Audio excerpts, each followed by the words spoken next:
after me.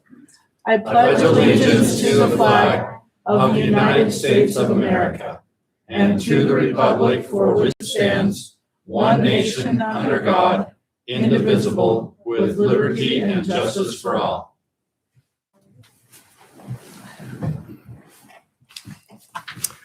Thank you.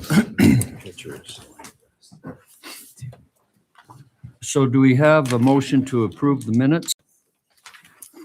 I move to approve the minutes from, was it March 19th? And March And March, oh yeah, and March 20th. 23rd, okay. From March 19th and 23rd. I'll second the motion. Okay, we have a motion and a second. The minutes are adopted. Can I And get a the motion? Can I get a vote? vote, all in favor? Aye. Thank you. And do we have a motion to approve the agenda as written this evening? I'll make a motion to approve the agenda. We have a motion A second. and a second, all in favor? Aye. Okay, before we start with item 8, I'd like to introduce the city administrator for Hiram, Daniel Ferris. Daniel, would you mind stepping to the podium and share just about a 2-minute bio for the residents of Hiram and those on the council maybe that haven't had an opportunity to meet you? Yeah, my name is Daniel Ferris. I am a mechanical engineer. I've been here in Cache Valley for about 13 years now. I worked at the university in the facilities department there, working with utilities and energy management and HVAC and facilities. Love Cache Valley. It's been my home now. I'm raising my family here, and I really love it being here. So excited to be part of the Hiram community, and I really thank everyone for giving me the opportunity. So thank you.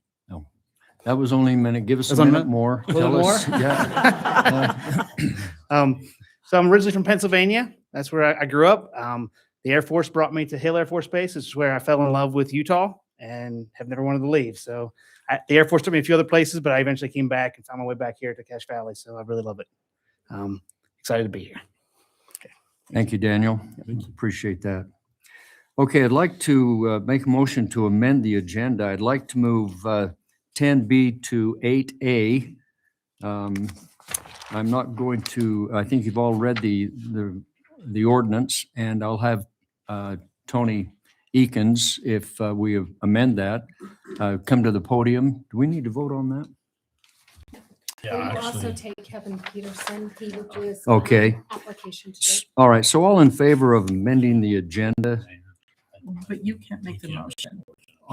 I'll make a motion to amend the agenda to move item 10B to in front of 8A and to strike Kevin Peterson from item 8B. Okay, we have a motion. I'll second. All in favor? Aye. Okay, so we'll turn the time over to Tony. Thank you, Mayor and City Council. I have family engagements that I have a commitment to, as much as I have a commitment to the community as well. This application we have seen. This is the second time we'll be revisiting it. I introduced it on February 19th. I left with the assignment to receive legal counsel concerning 2 uses in this, and it was the residential facilities for persons with a disability and residential facilities for the elderly. The legal counsel response was, as they are fitting to residential neighborhoods, is where they would be appropriate. And with the ordinance update and the ordinance change and the vision and mission of the general plan, this was given the legal counsel's approval to move forward.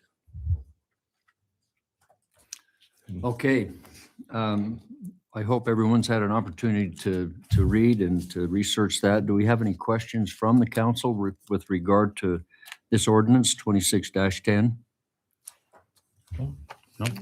Mayor, I make a motion to approve ordinance 26-10 and ordinance amending Title 17 zoning of the Hiram City Municipal Code, Section 17.44.020, use regulations in the commercial zone C1, and Section 17.45.020, use regulations in the commercial zone C2 to remove certain permitted and conditional uses. I'll second that. Okay, we have a motion and a second. I would just like to add, I think the reason it wasn't passed last time at the first reading was just because of some, the questions about some of the other residential use. And if we're, taking, like, for example, home occupations, if we're taking single family homes out of the main street or not the commercial zone up by the highway, then home occupation uses didn't apply. So thanks for researching that, Tony. I appreciate that. You're welcome. Okay, Thank you. we've had a motion In a second. and a second. We'll take a roll call vote. Councilwoman Folger, Aye. Councilman Nelson, Aye. Councilwoman Nelson, Aye. Councilman Rasmussen. Aye. All passes.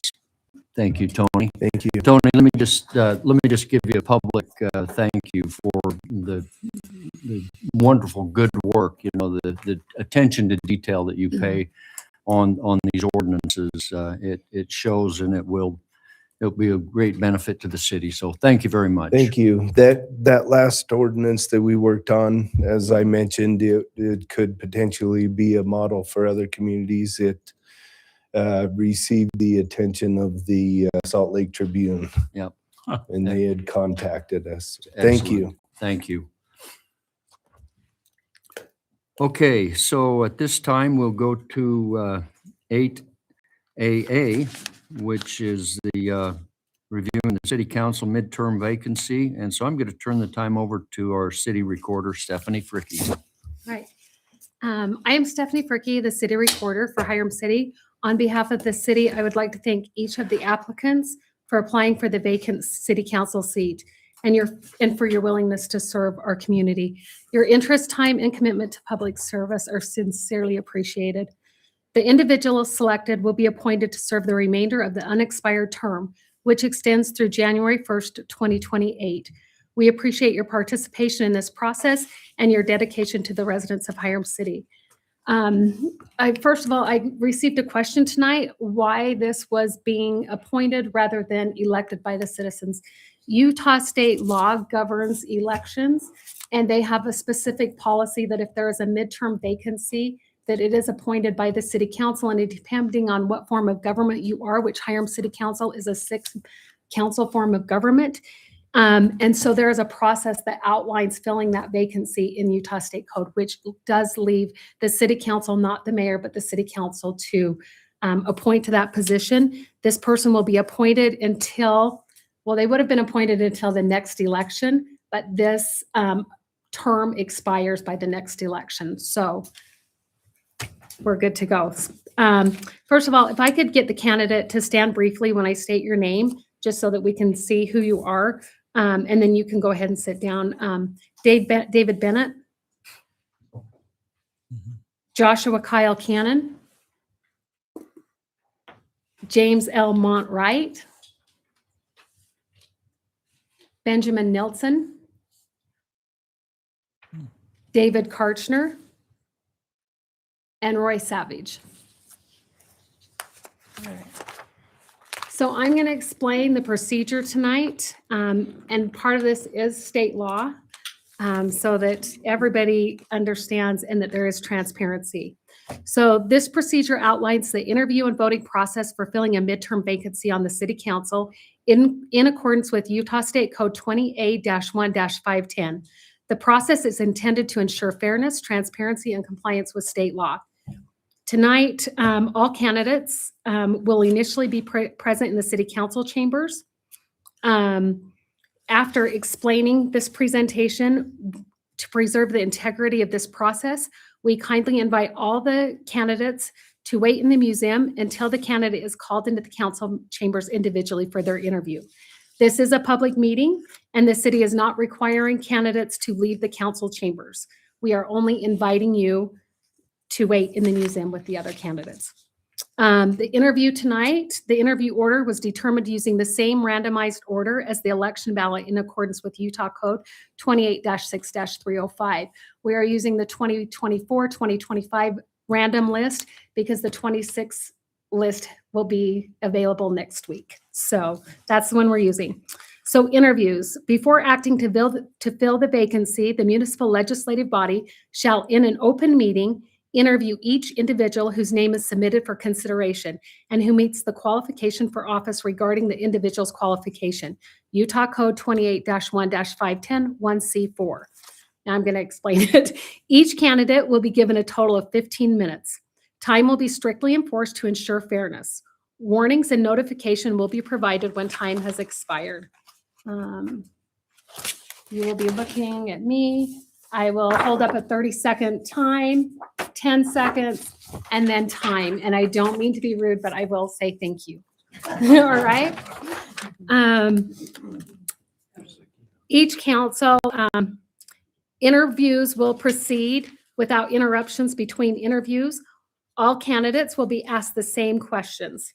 Each candidate will be given 1 minute to introduce themselves to the city council and audience. Each council member will ask each candidate the same question. There are 4 total questions. Total time allotted per asking and answering each question is 3 minutes. This will be timed and strictly enforced. If there is time remaining after the candidate has answered the question, council members may ask follow-up questions to utilize the remainder of the 3 minutes. Then each candidate will be given 2 minutes to make their final comments. Once a candidate has completed their interview, they may remain in the council chambers for the remainder of the meeting. This is where it gets really fun, is this voting process. So the initial vote, the municipal legislative body shall take an initial vote to fill the vacancy from among the names of the candidates interviewed under subsection 1C4 Utah Code 28-1-510 1D1 and 28-1-102. The municipal legislative body means the council of city or town in any form of municipal government. So after all interviews are completed, the city council may discuss the applicant's qualifications or may proceed directly to voting. Each city council member will complete a written ballot selecting one applicant. The voting is done by a private ballot and no one will know how that individual council member voted. Only city council members vote. The mayor does not, as defined in Utah State Code under the municipal legislative body definition. Ballots will be submitted to the city recorder and the mayor will serve as a witness. The city recorder will read aloud each candidate selected on each ballot for a total of 4 votes. If a candidate receives a majority vote, 3 or more votes, the appointment process concludes and the selected candidate will be appointed and then sworn into office. If there is a tie, if no candidate receives a majority of the vote, the municipal legislative body in the initial vote described in subsection 1D1 of Utah State Code, this is what happens. So if no candidate receives a majority vote, 3 or more, the city council will proceed as follows to narrow the field to 2 applicants. If 2 candidates each receive 2 votes, those 2 candidates advance to the second round of voting. Utah Code 28-1-510 1D2A, the 2 candidates that receive the most votes in the initial vote as determined by the tie-breaking procedures described in 1D2B through D, if necessary, shall be placed before the municipal legislative body for a second vote to fill the vacancy. So what that's saying is if 2 applicants each receive 2 votes, the city council will then take a second vote. And if the second vote results in a tie, it then goes to a coin toss. And that person would be the one that would then be appointed. If 1 candidate receives 2 votes and 2 candidates receive 1 vote, the candidate that receives 2 votes advances to the second round of the voting. And the 2 candidates that received 1 vote will be narrowed to 1 candidate by coin toss. A second round of voting will take place between the candidate that received the most votes in the initial vote and the candidate that wins the coin toss. Again, that is defined in Utah Code 28-1-510. If the initial vote results in a tie for second place, the candidates tied for second place shall be reduced to 1 by a coin toss conducted in accordance with subsection 1. And the second vote described in subsection 1D2A shall be between the candidate that received the most votes in the initial vote and the candidate that wins the coin toss described in this subsection. if 4 candidates each receive 1 vote. The 4 candidates that received 1 vote each will be narrowed to 2 applicants by coin toss in a round robin format. A second round of voting will take place between the 2 candidates that receive the highest number of wins from the round robin. And then there's a state code. I'm not going to take the time to read the state codes that describes that. Utah Code 20A-1-510, a coin toss required under this subsection shall be conducted by the municipal clerk or recorder in the presence of the municipal legislative body. So when we go into the second round of voting, because it's been narrowed down to 2, each city council member will complete an additional written ballot selecting one of the 2 remaining candidates. The voting is done by a new private ballot, and no one again will know how the individual council member voted.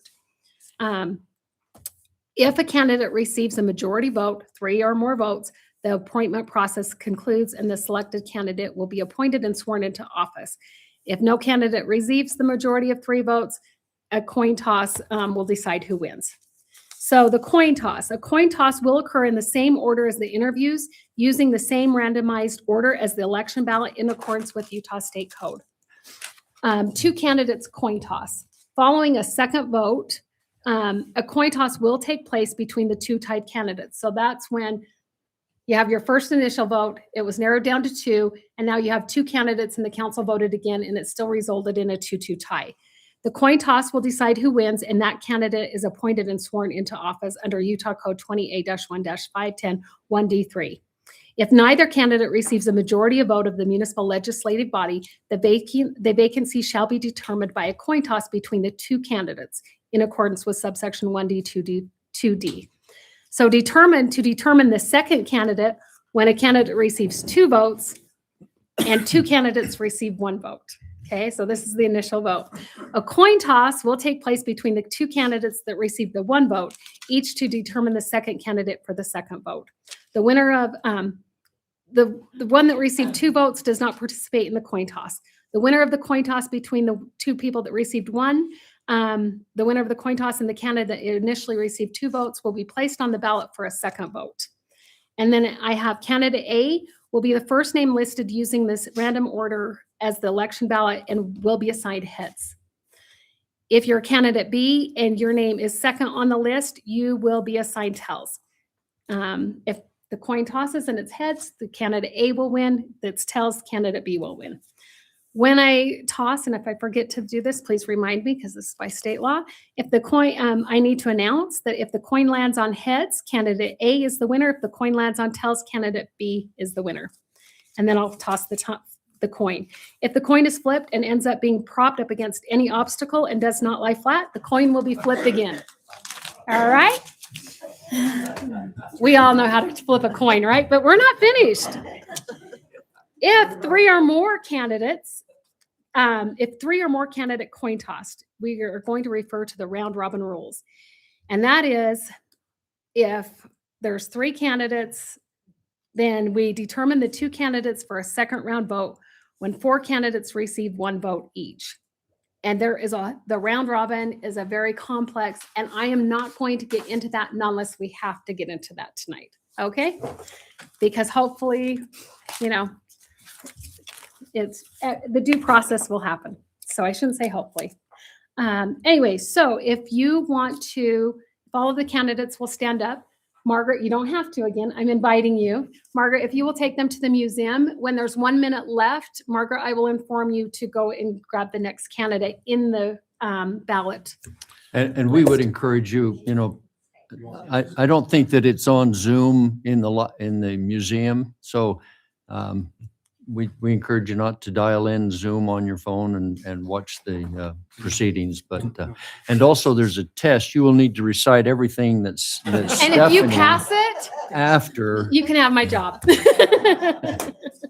So enjoy the museum while you're in there. Yeah. It's pretty cool things. Yeah. All right. So do we need to keep Dave Bennett out here though? What's that? Do we need to keep? Oh, he's still yes. there? Yes. Okay. Yeah, it's still a public meeting, and that's why we could only invite people. Okay, so Mr. Bennett, if you'd take the podium.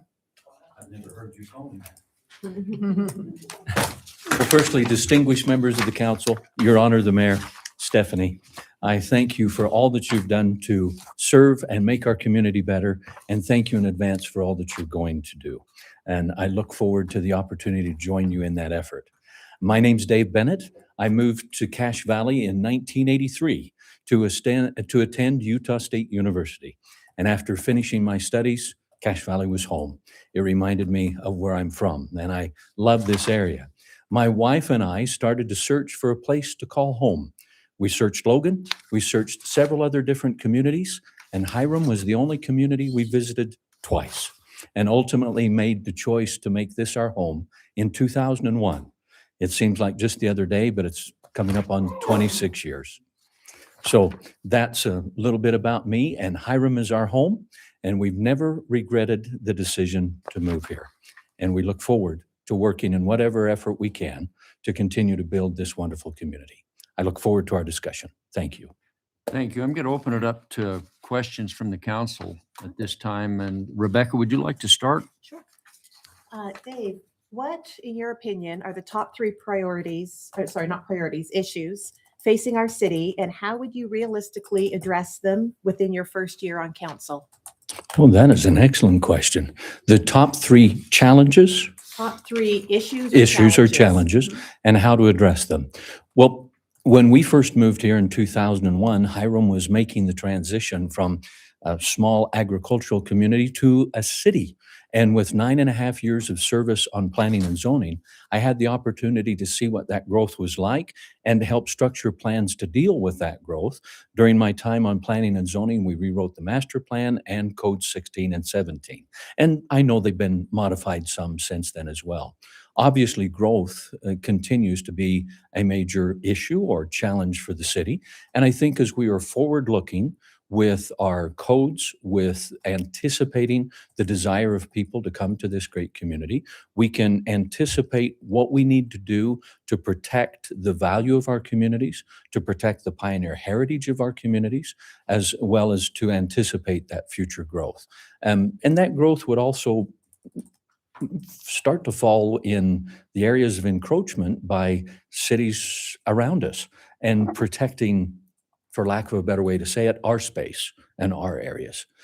Obviously, another challenge and issue would be being fiscally responsible with the mandates, the challenges that we have.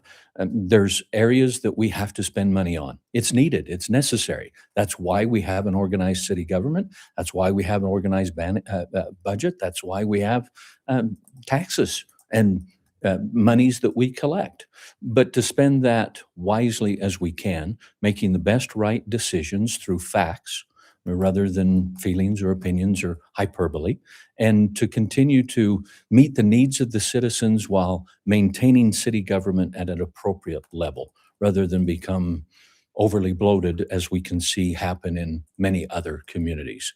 I'd say the third issue might be infrastructure/safety. How do we continue, with that growth being the first challenge, how do we continue to make sure that we're taking care of what we already have and not falling behind in the opportunities to provide safety or infrastructure? Now, how do we address that in the first year? Get up to speed with what we've already been doing. Look forward along with you to the challenges that we see coming and craft solutions to that. Be proactive, not reactive. Thank you. You have 10 seconds. Do Okay. you start the time when we read the question or when we When finish we the read the question? question. Or when we finish the question? When we read read. it. Wow. Okay, I'm speak. gonna take Michael, a, do you want to ask a question? sure, I'd love to. Okay. I'm trying to effectively evaluate issues requires a lot of time and a lot of effort to identify what are strengths and weaknesses against each issue. And when you do that, it takes a lot of different, you basically come up with the pros and the cons, the strengths and the weaknesses. So all the candidates that have submitted applications have strengths and weaknesses. And I would have hoped that you would have looked at each one of them strengths and weaknesses and say, hey, what are my strengths here? So if you could share with us your strengths and then think about maybe one of their weaknesses or one of your weaknesses compared to another candidate without naming names and just say, here's an area that I can improve. Well, let's start with that one first. One of the areas that I feel a little bit weak on is an understanding of the city budget. So if I receive the opportunity to serve, I am going to overcome that weakness by understanding the complexities of the budget, all of the things that go into that, so that, as I said, that's one of our issues, that's one of our challenges, so that I can appropriately meet that need and that challenge. As far as strengths, well, let's talk about that. 9.5 years on planning and zoning, I have some familiarity with how a city functions, with how it grows, particularly with how it treats the residents. Another strength is that I have the opportunity, perhaps from a lifetime of experience, to be able to build coalitions and to come to reasonable conclusions that all can be a part of. In my time on planning and zoning, several of the chairs, 9.5 years there, several of the chairs would comment that we want Dave to stay where he's at, not the chair, because he's the individual of this group that will walk where angels fear to tread. In other words, he'll ask that question that could seem a little prickly, but do it in such a way that it allows discussion rather than argument. And I've spent my whole life doing those types of things. Another strength I have is I care. In the community I grew up in, it was measured by allegiance to God, family, faith. It was measured in hard work, and it was measured in service, whether that was to your neighbors or whether that was to your community. That's how you were wired. You didn't leave neighbors wanting, and you certainly didn't leave your community wanting either. Those were those are the strengths, for lack of a better term, the abilities that I feel that I have that would be beneficial to this group and to the city. Thank you. Okay. Millen. Hi, Dave. Hi. What do you believe is the proper role of government, and how would that belief shape your priorities and decision-making on the city council? Oh, you guys have great questions. I believe that the proper role of government goes back to, I would need to expose a little bit of myself here. I mentioned I came here to Utah State. One of the things that I accomplished in my time at Utah State is political science. And as that as a background, and I'm also a huge history buff. So when I look back at the founding of our wonderful country that we celebrate 250 years of this year, I'm excited. It was the rights are given by God and given by those that receive their rights from God to their governing body. So the city council is where the rubber meets the road, if you will. This is the area where most of us interact. Few of us will ever interact with our senator or our congressman. And maybe a few of us will interact with our state representatives. But at the city and the county level, we have the opportunity to interact all the time. So my perception is that we remain rooted in the principles upon which our country was founded. Limited government with explicitly stated responsibilities, with all other rights and responsibilities reserved for the individual and their freedom. With that as a perspective, I would search to fall within the laws and guidelines that we're required to do by both local, state, and federal regulation, paying attention to the citizens and what their desires and responsibilities are, while always keeping in the back of my mind the fact that they are the ones with the rights. And that city government or any level of government is established to help us all work together, work towards a common good.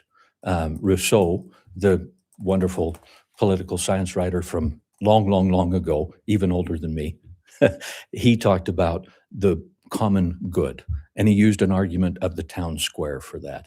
And that's a wonderful basic principle to remember as we work to strengthen our community, provide the services that we need, be careful with our tax dollars, and remember our roles as citizens who are involved in government, not elites that are picking and choosing winners. Thank you. Very good. Craig. No, second. My time doesn't start till I start asking the question. Okay. So this first part isn't the question. I'm just kidding, Stephanie. So thank you, Dave, and thank you for your service on the planning and zoning. I'm actually going to kind of move a bit away from that right now. And this also kind of builds on Naylin's question just a little bit, but in a lot more detail. So this book, The Powers and Duties Handbook for Local Government Officials, is by title the handbook that cities are recommended. It's recommended to cities to use that. I'm going to read a few sentences from chapter 2, Why Cities Exist, and would then invite you to share your thoughts about these sentences and how they would impact your service on the council. I'm going to read it from a paper, not from the book, because I can type it bigger. The purposes for which communities are created fall into 3 general categories. First, to provide services. Second, to develop and preserve a sense of community. And third, to provide local control.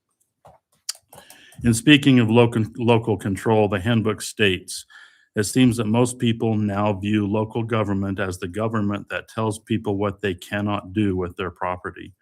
Local control, and this is in the handbook, local control is important if it is used to further the first 2 purposes, providing services and building a sense of community. Please share your thoughts on that. Well, I think that's at the heart of the issue. And I appreciate your research and I look forward to studying that manual. That's really the rub, isn't it? We have private property. We have private freedoms. We have private responsibilities because I coach, teach, preach, and act that freedom also comes with responsibility and consequence. So you're trying to balance the individual right to do with their property as they will, at the same time building that sense of community and providing services. Sometimes that's a compromise that can be agreeably reached. Sometimes it's not. And I see the role of the city council as working to make that happen as agreeably as possible. And in the instance that it can't be agreeable, which I hope is extremely rare, finding a way to still build that sense of community, provide the services, and recognize that individual's rights and responsibilities. Craig, did I understand your Yeah. question correctly? So does he still have more time? Mhm. Okay, then I'm going to ask, can you just focus on, I think you've had a lot of experience with the local control on the planning and zoning. Can you focus on what, as a council member, you would do to increase the sense of community? I think there's a couple of things that can be done. Firstly, I compliment you for putting the meetings on YouTube and Zoom and the radio. I think that's wonderful because then more people can participate. Not everyone can come to a meeting. I think the second way that you build that sense of community is by making yourself available to have a discussion and to listen. As my grandmother used to say, you have 2 ears and one of these, use them both. Thank you very much. What's our time, Stephanie? Margaret just went to go get the next candidate. There was an Yeah. opportunity for a Yep, 2 closing minutes to statement? close. Yep. Thank Minutes you. to close, yep. These are great questions and well thought out, and I hope my responses came across thought out as well. I've had the opportunity to not only serve on planning and zoning, but to help to organize, to start, and to help oversee the CERT program here in Hiram. I've had the opportunity to work on many different civic projects with 3 different mayors, and I've enjoyed every opportunity to serve. And I've know some of you well. I don't know some of you at all. And that's the beauty of our community as it continues to grow, is we're welcoming both our pioneer heritage, we're building upon that, as well as growing for the future. And I look forward to the opportunity to do that. Thank you. Thank you, Mr. Bennett. you. Appreciate that.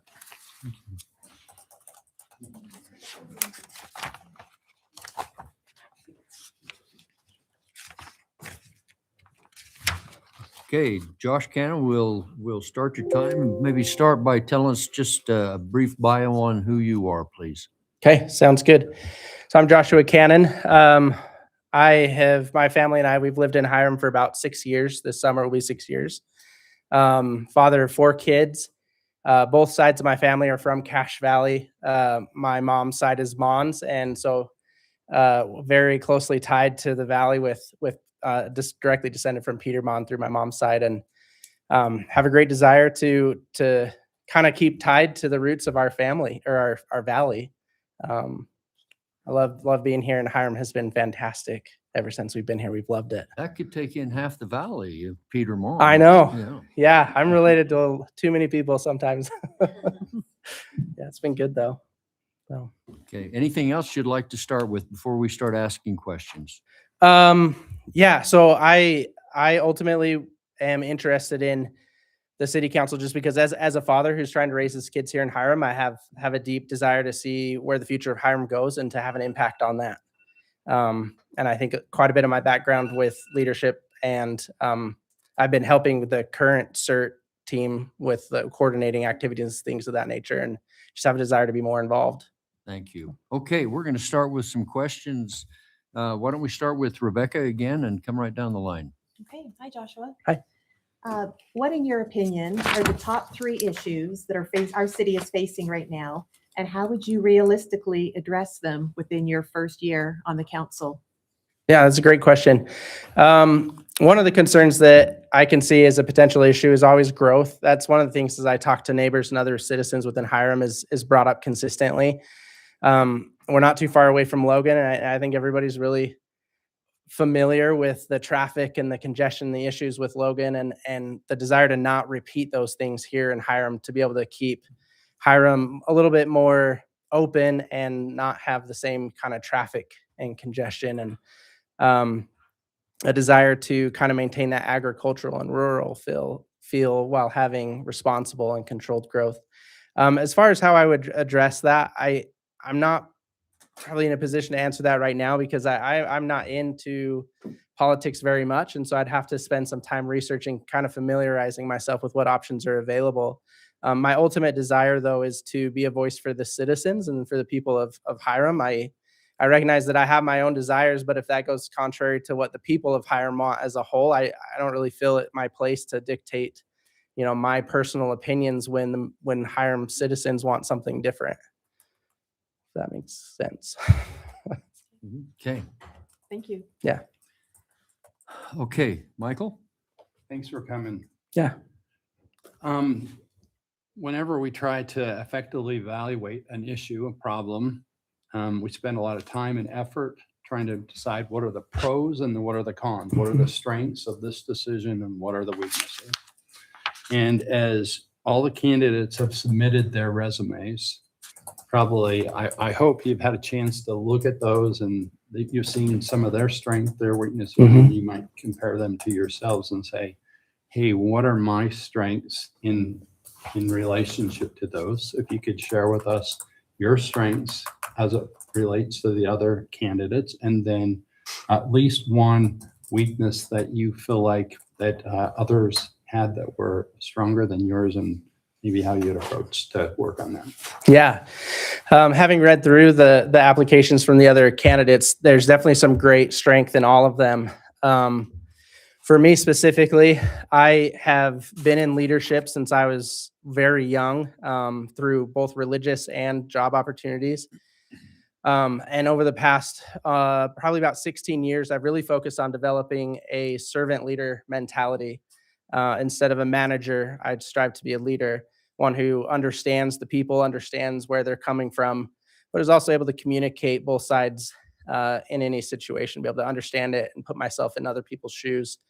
As well, like I mentioned, I help coordinate the current Hiram City CERT team and the efforts that are going on right now with that, and have put a lot of time and effort into emergency management and preparedness, and have a desire to be another advocate for that on a city level. A weakness that I would say that I have is, as I mentioned in the last comment, is I'm not overly familiar with politics. I don't spend much time following politics. I have read through the Hiram City Code, which was boring, but I did that when I first moved in. And so I think being able to, I don't want to be a politician, but at the same time, I will recognize that if I'm appointed to this position, there's a certain level of decorum and expectation that comes with that I would need to kind of learn and grow into. Thank you. Yeah. And thank you for your help with the CERT team. Yeah. Also appreciate that, Josh. Thank you. Okay, Naylin. Do you go by Josh or Joshua? Either one is great. All right, I'll call you Josh. Great. All right. So Josh, what do you believe is the proper role of government? And how would that belief shape your priorities and decision-making on the city council? Yeah, I tend to lean more toward the smaller government is better. I don't appreciate government overstepping its bounds and trying to do things that citizens themselves could do, or even private businesses. I tend to lean into the camp that, government should spend time educating and helping citizens understand the needs, but promoting opportunities for citizens to fulfill the needs that may exist within the community. I think as we strengthen our citizens to fulfill those needs, we can not only strive for a better community, but even thrive, because often citizens and private businesses can do a lot more and a lot more effectively.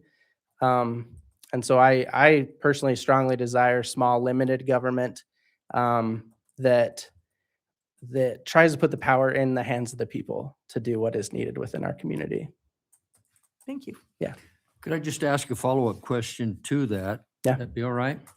You mentioned that in some cases, citizens and small businesses are more effective than government. Would you expound on that? Yeah, so one example that comes to mind immediately would be with emergency preparedness. In Cache Valley, there's a lot of people and individuals who have built their life around emergency preparedness and emergency management. And while there's great government organizations out there that can provide support to that, in all situations that I've been involved in, I've seen some of the greatest impact on, say, a family level from private businesses and individuals who go out of their way to serve in that capacity. Now, I'm not speaking of first responders or anything of that nature. I think there's a time and a place where government needs to fulfill a role. But when it comes to like educating of citizens and being able to provide on a family level, there's a lot of benefit to allowing citizens and giving citizens the opportunity to fulfill those roles and responsibilities. This may be a follow-up to a follow-up. Yeah.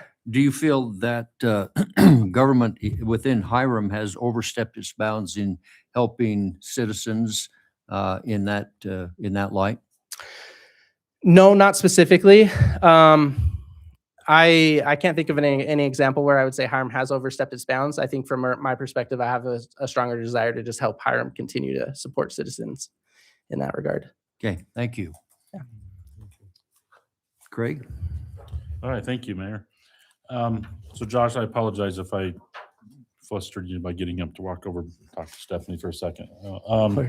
So my question is, the League of Cities and Towns publishes this manual. It's the Powers and Duties Handbook. It's the handbook for local municipal officials. And I'm going to read a few sentences from Chapter 2 about why cities exist. It kind of builds on Lynn's question a little bit, but goes into more detail. And it says, the purposes for which communities are created fall into three general categories: to provide services to develop and preserve a sense of community first, and to provide services first, a sense of community second, and to provide local control.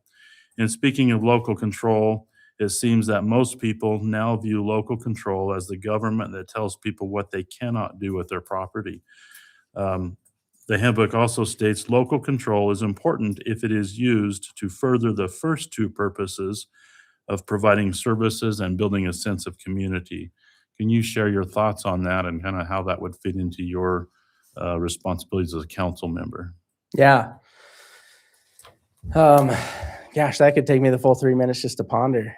No, I'm sorry. No, you're good. Yeah, I think I'd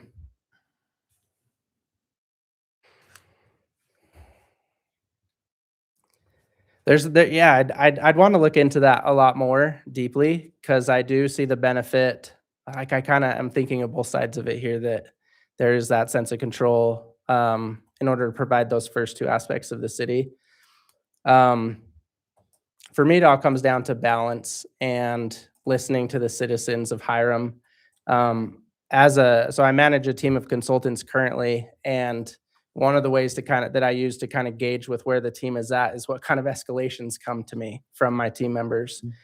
And so I feel like if we get escalations as a city that are on the lines that Hiram is being excessively controlling in certain regards, then that's a sign that maybe we've gone too far on the controlling side. And if we're not getting those kinds of escalations, then we might be on the right track. And so I probably don't have a perfect answer for you right now. That's something I'd want to spend time pondering. But ultimately, the feedback from the citizens is what I would use to gauge how we're doing as a city when it comes to that. Okay. So if there's time left, let me just ask, what ideas or suggestions or what would you do to improve or increase on the sense of community in Hiram or building on that? Yeah, I think in a lot of ways Hiram does really well with the activities and different opportunities that we present. I definitely would strive. I know there's people I've talked to that remember Hiram being a lot more engaging with citizens, and as we grow, that's harder to do when we have a larger population. But any efforts that can get our citizens out more and together more to socialize would be something that I would be interested in. Thank you. Okay, perfect. Thank you. Yeah. All right, thank you. He has 2 minutes for closing. Okay. I don't have a lot to add. Ultimately, just that why I'm here is I felt impressed to do it. And I don't mean to use that in any way, shape, or form to influence anyone's decision. Just that my desire is always, I'm a man of faith and I believe in God, and my desire is always to be obedient to him. And that's what I do first and foremost. And then second would be to my family, and then third to my community. And that's the order that I'll always serve in. And I've really enjoyed the opportunity I've had to serve through CERT. We're currently going through the CERT program right now with the next round of classes. And I've loved meeting citizens of Hiram through that. And just look forward to more opportunities to serve and to be engaged. I've never taken on a responsibility without dedicating myself wholly and fully to it. And so if I were to be appointed, I can promise and guarantee that the time that I would dedicate to this would be extreme. I'd go all in every time on everything I do, and don't take failure as an option, in the sense that when I strive to put everything I have into it, and then if I fail at that point, then I guess that's what happens. But I always strive to do my best and to be able to fulfill the role that's been given to me. So thank you. Thank you, Mr. Cannon. Appreciate your input. Yeah, thank you for your time. Thank you.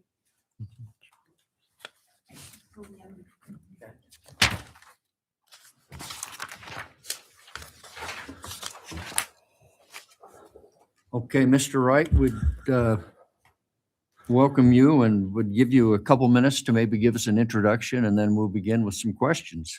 Wonderful. Well, thank you so much. I'm really excited to be here with you tonight. I'm really looking forward to this opportunity. My name is James Lamont Wright. I go by Mont, or Monty is where it comes from. I graduated from Utah State University with a bachelor's degree and also a master's degree in business, and then also in business education with an emphasis on organizational development. Was with my education. I had the really choice privilege of working for Ford Motor Company for 34 years. And during that time, I was blessed to be able to work with some wonderful people. I had the opportunity to, 10 seconds. Is that right? 1 minute. Oh, I thought he said 2. My apologies. Sorry. All right. Anxious to contribute and to work. There we go. Okay. Thank you very much. You're welcome. That 2 minutes goes by real fast. It was 1 minute. Your first is 1 1 minute. Your minute. closing is 2. And the closings too. Great. All right. So, Mr. Wright, we'll start with Rebecca Folger. Hi, Mont. Hi. So what, in your opinion, are the top 3 issues facing our city right now, and how would you realistically address them within your first year on council? So as I think about probably they're all mixed together a little bit. Probably the 3 main things is first thing would be the growth of the city. Hiram City is becoming very popular. And it's a great place to live. There's no wonder why people want to come out here because of the people, the amenities that we have here in Hiram City. So I think growth is going to continue to be something that we'll have to address in terms of the city. And with the growth of the city, it can bring in economic development. But at the same time, we have to look at the infrastructure of the growth. You know, what's that going to cause in terms of infrastructure, public services, things like that. In terms of making sure, in terms of the growth, that we maintain the quality of Hiram City, right? Hiram City is unique, and we want to make sure that we maintain Hiram City as we continue to grow. With that growth, I think we're going to see some pressures on water. And with the water pressure, not the water pressure, but the water that we have. I know Hiram City has its own water, but I think as we continue to grow, we're going to need to make sure that over the next 40, 50 years, that we have sufficient water, especially when we look at places like our farms that are using irrigation water right now, and then that water then turns into municipal water. That's going to put more pressure on us. So I think we're going to need to make sure that going forward, we're looking at the long-term plan as our growth goes to make sure that we're sitting within the opportunity and that we have sufficient supplies for that, for water. The other thing that I think with the growth that's going to come about that would be our public services. So being able to provide public services like ambulances, different things like that to make sure that as the people continue to grow, we can provide those services. Public safety, in my opinion, is probably the top priority, protecting our citizens, making sure that we have the needs for them. So those would be the three things that I would consider most important and some of the challenges that we'll face as a city going forward. Great, thank you. Oh, yeah. We still have 30 seconds. Can I ask a quick follow-up question then? Maybe we don't have time. How would you work with a colleague who strongly disagrees with you? Great question. I've been in my position with Ford Motor Company. There's been a lot, oh, bummer. This is a great question. Work together, listen to what they have to say, talk to them. I think it's important to be very transparent, to understand where they're coming from and to make sure that they know where you're coming from. So Thank you. you're welcome. Okay, thank you. Michael? Thanks for coming. Thank you.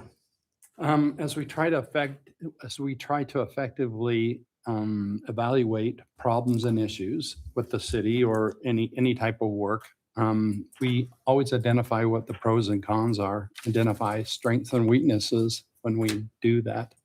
As all of the candidates have submitted their applications, they've actually expressed what kind of a person they are. Different, probably seen some of their strengths and their weaknesses.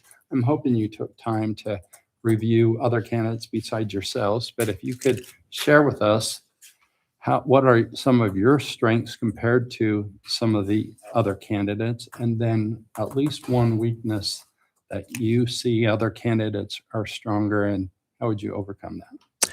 Yeah, I think some of the strengths that I'm most proud of is number one, is listening to people and collaborating with people. I am a team player and I love to work with people. Especially I love to work with people with different perspectives. I think that brings in a great sense of, listening to other people and what they have to say and collaborating with them on that. One of the things I'm most proud of is when I worked for Ford Motor Company, we had a program called 360. And that 360 was an evaluation. And so the evaluation is that you would have your peers evaluate you, you would have your coworkers evaluate you, and you would have your managers evaluate you. And one of the things that I'm most proud about is in terms of working with people, understanding them, feeling like they could come and talk to me and I would respect them. On my 360 evaluations, I scored 90% or better in all my evaluations. For me, that gave me a sense of who I was. It made me proud because I knew people would respect me. They could come to me. I would listen to them. I would respect their decisions and their thoughts. And so I think that was really important. One of the weaknesses that I think of, if I look at it, there's some great candidates here tonight. Don't get me wrong on that. And I wouldn't say that I'm better than any of the other candidates. But one of the things that I would like to continue to do is to serve with respect, to listen to the people, what they have to say, understand what their needs are, make sure that I'm representing the people that I'm serving and working with. In terms of a weakness, one of the things that probably I get, I shouldn't say criticized for, but something that people would like me to improve in, I take a lot of time to evaluate things. And sometimes people want to move a lot faster. For me, though, I think it's a strength and a weakness. You need to move fast, but at the same time, you need to take time to understand all of the issues so that you make a good and proper decision. Thanks. You're welcome. Very good. Nayland. Hi, Mom. Hi. Your sister's my neighbor, Vicki Webb. I found that out without trying to do anything. This is from my sister. She adores you. So that's from my sister, Okay. and I adore my sister. So All right. So here's my question. What do you believe is the proper role of government, and how would that belief shape your priorities and decision-making on the city council? proper role of government. The proper role of government is to represent their constituents. You have been asked, appointed, elected, whatever it might be, to represent the people that have elected you. I think that's the most important thing to do. Who are the people that you representative? And then when you're representing those people, you need to understand what their needs are. What is it that they need? What is it that's most concerning to them? And so as somebody that's in government or council, you need to make yourself available. You need to make sure that you listen to what they have to say. You need to make sure that you understand what they have to say in order to represent them. If you don't know their needs, what's important to them, you're not going to be able to serve them effectively. So one of the things that I think is important is being transparent, being able to be accessible. Attending, for example, one of the things that you can get to know people is attending activities, right? Events that go on in the city, to make yourself present, to make yourself known, interact with the people, introduce yourself to the people. You're the face of this community. And if they don't know who you are, there's no way for them to give their opinions, to give their suggestions. So in terms of representing the people, I think that's the most important. And then being willing to listen to them and be open to what their comments are and their suggestions. Have an open mind to what they're going to say and what they believe in. Thank you. If there's You're time welcome. left on that, can I ask a question as a follow-up on that? Yes, there's 55 seconds. Okay. Well, So there what- are 55 seconds. I have a follow-up. Is that You can- okay? Go ahead. It's your question. You may. All right. So could you give a specific example of a recent or likely issue and explain how your view of government would guide your decision on it? Say that one more again at a time. So could you give a specific example of a recent or likely city issue that could come up and explain how your view of government would guide your decision? Oh, yeah, absolutely. So let's say, for example, a developer wanted to come in and do something for the city, right? I think it's important.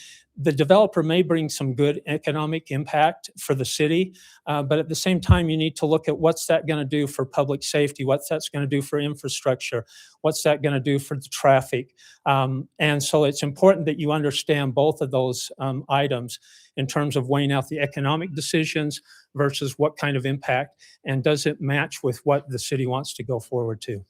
Thank you. Thank you. Greg? Well, her follow-up question was easier than mine, so I'm probably glad she asked hers. Well, you can ask me after, Craig, and see how I do, all right? All right. So, Mont, thanks for being here, and thanks for submitting your candidacy Thank you. for this position. So this book is published by the Utah League of Cities and Towns. It's the Powers and Duties book. It's the handbook for Utah municipal officials. I'm going to read a couple of sentences that I've copied out because I can read it easier on the paper. From chapter 2, which is titled Why Cities Exist. and then would ask that you share your thoughts on these sentences with respect to your impact of serving on the council. And so it reads, the purposes for which communities are created fall into three general categories: to provide services, to develop and preserve a sense of community, and to provide local control. In speaking of local control, the handbook states, it seems that most people now view local control as the government that tells people what they cannot do with their property. It also states local control is important if it is used to further the first two purposes of providing services and building a sense of community. That provides some clarity of what you can address. Basically, how do those three purposes interact? So the three purposes: service, community, Sense of community and local control. and control. And how do those three interact with each other? My opinion would be, number one, you want to have a community that people respect, that love, that enjoy being there. And so in the community with that, your service comes by providing those things which benefit the community and maintain the direction that the city wants to go. And hopefully the direction that the city is moving and the direction that they want to go is based upon the input from the city, the input from the customers, from the public in terms of what they're doing.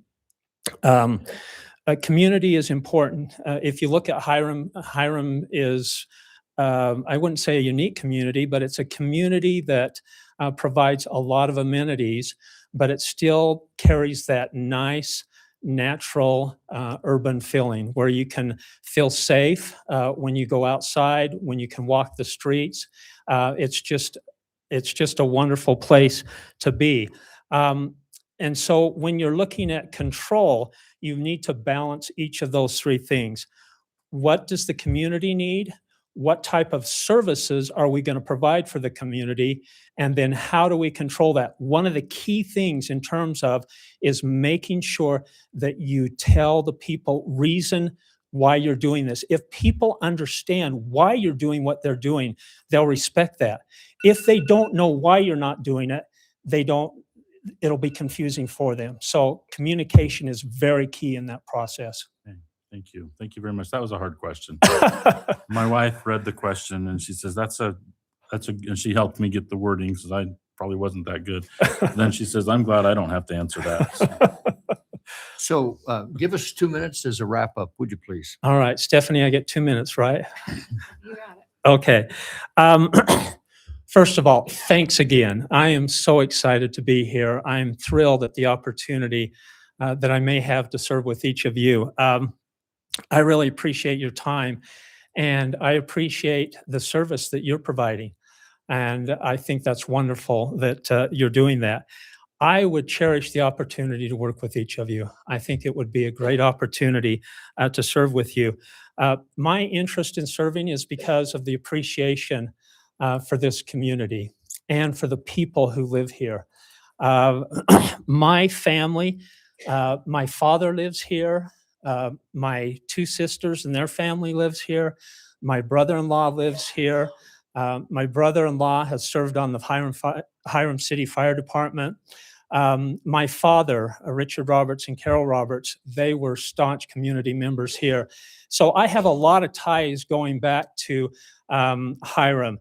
And so it's a special place for me. It's a special place for my wife.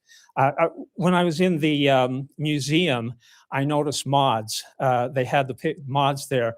And that was my father and mother-in-law. My father-in-law and my mother-in-law owned the mods with another couple. My wife worked in mods with the dresses and that. So our ties to Hiram are great, and I love this city. And I think the direction we're moving, I'm excited about the direction we're moving and where it's going. And I would love to work with each of you. If selected, I'm open-minded. I view different perspectives. I'd serve with humility. I don't know everything, but I'm willing to learn, and I'm willing to work hard, and I would work with you. And I honestly believe that you would enjoy working with me also. And I look forward, if honored, if I was honored enough to give him this opportunity, I would appreciate it. Thank you so much for your consideration, and thank you for the opportunity to be here tonight. Thank you. Thank you.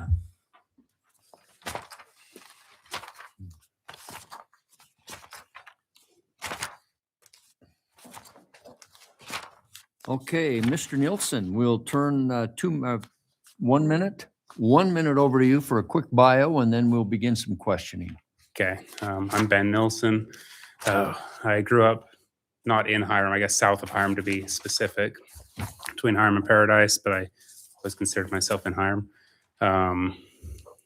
We had a sod farm, grew up doing that. I'm an electrician. I have a small business based out of my house, I guess. Got a degree in accounting from Utah State, bachelor's. I don't know. That's about all I have that I feel is relevant. So, Okay, great. Okay, thank you. Let's start. Rebecca, would you like to begin? I will start. Hi, Ben. Hey. Can I call you Ben? yeah, that's Okay. great. So my question for you is, what, in your opinion, are the top 3 issues facing our city right now? And how would you realistically address them within your first year on council? I think growth is an issue. I mean, as has been talked about a lot, is kind of straining our utilities and how to deal with that. With not being privy to everything, I don't feel like confident enough to say how I would fix it, but sorry, trying to get ahead. So growth, and I think with part of that growth, what I'd like to see is moving forward with that growth in a way that is I don't know, organized and serving the community. Not saying that I don't want to, come in and say that I don't think that it's been done well, but I'd just like to see it done well, continuing on. So growth, I feel like Hiram, the way that it's grown is kind of fractured. I mean, we used to have Hiram Main Street where you had the old pharmacy and everything up on Main Street. Then it kind of moved up there to the highway. And now we've got a little bit of commercial, up on the east side, some commercial down here by Miller's. And I don't know what I would suggest as, going forward, but I'd like to see discussion around that and how we best, try to guide that into the future with, in both terms of traffic and usefulness for residents and everything like that. I guess I'm going to consider that part of my second part there. I don't know. Sorry, I can't even remember what I thought of on the application for my third point. I'm struggling to find it, but I think the Miller smell is a concern, but that's just not a huge one. That's more of a joke, but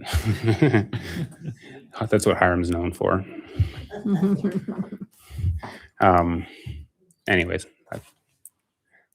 I think I'm going to call it there because I don't know what. Well, thank you. All you right, do you much. have a follow-up, Rebecca or No, I'll pass it Michael? to Michael. Thank you much. Ben, thanks for coming. As people try to identify and evaluate issues, problems, we always look for, we spend a lot of time trying to figure out what the strengths are of the problem, the weaknesses of the different decisions and options that you have to move, to resolve the problem. But so what I want you to do is think about how to identify strengths and weaknesses, pros and cons. And I hope you had time to look at each one of the candidates' individual resumes and say, okay, these are their strengths. Here's my strengths, how I compare to them. And here's maybe one of my weaknesses. So if you could share with us what some of your strengths are compared to the other candidates, and then maybe one weakness that you feel like something that you could work on and how you would go about that. Yeah, I didn't pay much. I didn't look at the other candidates, so I can't really speak to their strengths. As far as my strengths, I consider myself, pretty analytical. I enjoy digging into problems, looking at the pros and cons. I enjoy breaking down issues and looking for, resolution. Even if I have no way to resolve it myself, I enjoy the exercise of going through that and considering it. I think that's my strength, is just my tendency to that kind of problem solving. It's it's one of the things I like about what I do is when I have a problem at work, when I have something to troubleshoot, I enjoy really digging into that and figuring out. And so I like that pursuit. My weakness,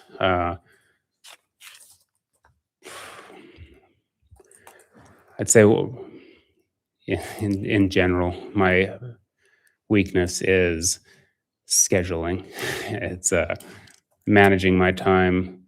I kind of go on a off the hip basis, whatever's most pressing, I jump on that. And it's a weakness in terms of focus as well. I think that's the key point of my scheduling issue is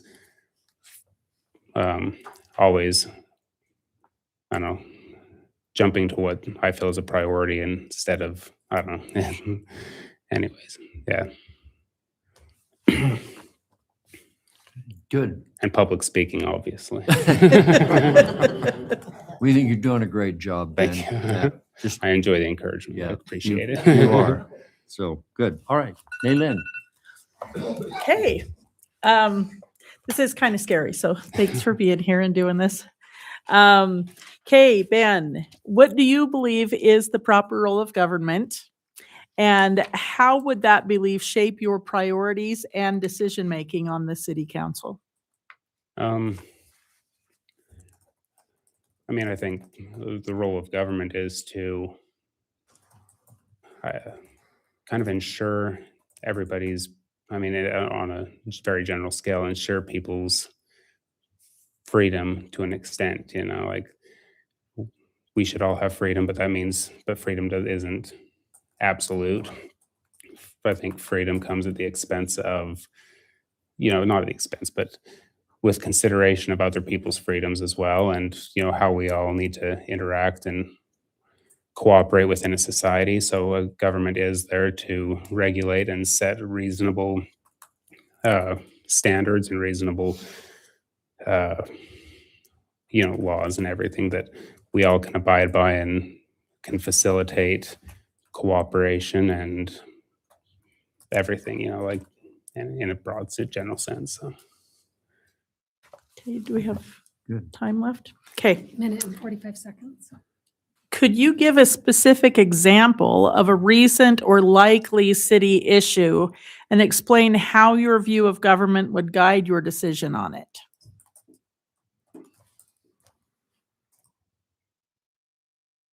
So there's been a lot of talk about the possible Cache County Recreation Center. And there's been, one of the biggest concerns that I hear about is tax, people who don't feel that they would utilize that and they don't want their money going towards that.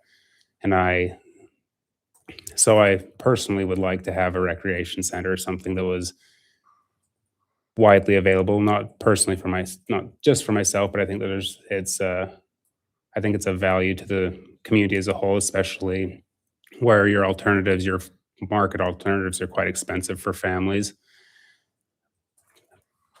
So even on that question, I'm not sure where I'd say, my personal bias is that I would happily pay the tax for that because I think it would benefit all of us in terms of society-wide. Like families. It would be good for families, kids, people to have that resource. And I think that from the government standpoint, it needs to be weighed what that value is, and I don't know. I don't have an answer to the right or wrong of it, but anyways, kind Thank you. of Thank you. open-ended. Thank you. Craig? All right.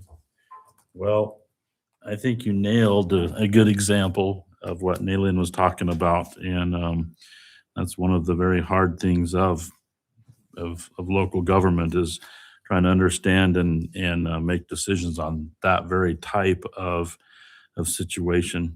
I have here, Ben, a book. It's published by the Utah League of Cities and Towns, and it's called the Powers and Duties Book. It's a handbook for municipal officials. I'm going to read just a couple sentences, a few sentences from chapter 2, which is titled "Why Cities Exist," and it kind of builds on Nayland's question about the role of government. So in the handbook, and after I read these sentences, I'd like to have you just share your thoughts about these sentences and how they would impact your service on the city council.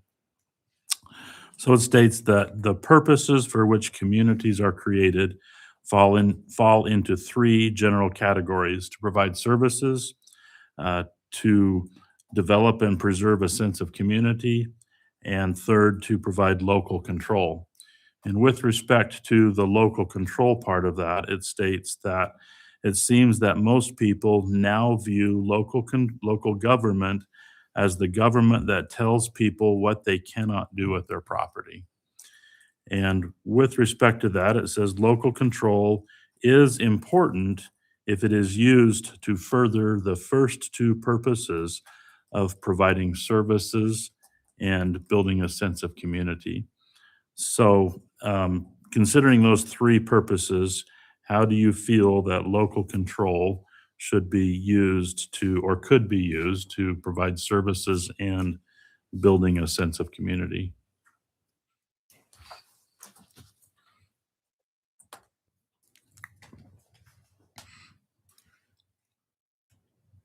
Sorry, there's a lot. I'm sorry. No, I'm it's sorry. fine. I latched onto one part of it and then so We'll share that part if you want, whatever you're thinking about. There's no right answer or anything with it. oh yeah, I'm just There's no. trying to organize my thoughts.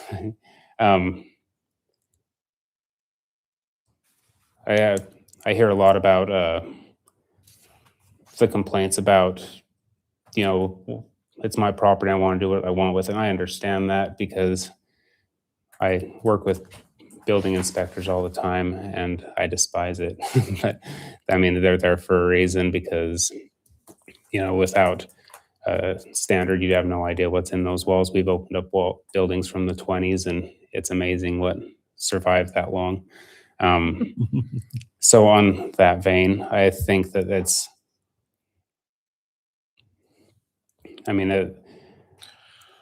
that local government telling you what you can do is bigger than just what you want to do. It's also what serves the common interest. If you have water on your property, we need to maintain that, that it's not getting polluted, it's not getting contaminated, it's maintaining its flow to where it's going because the water doesn't belong to one person.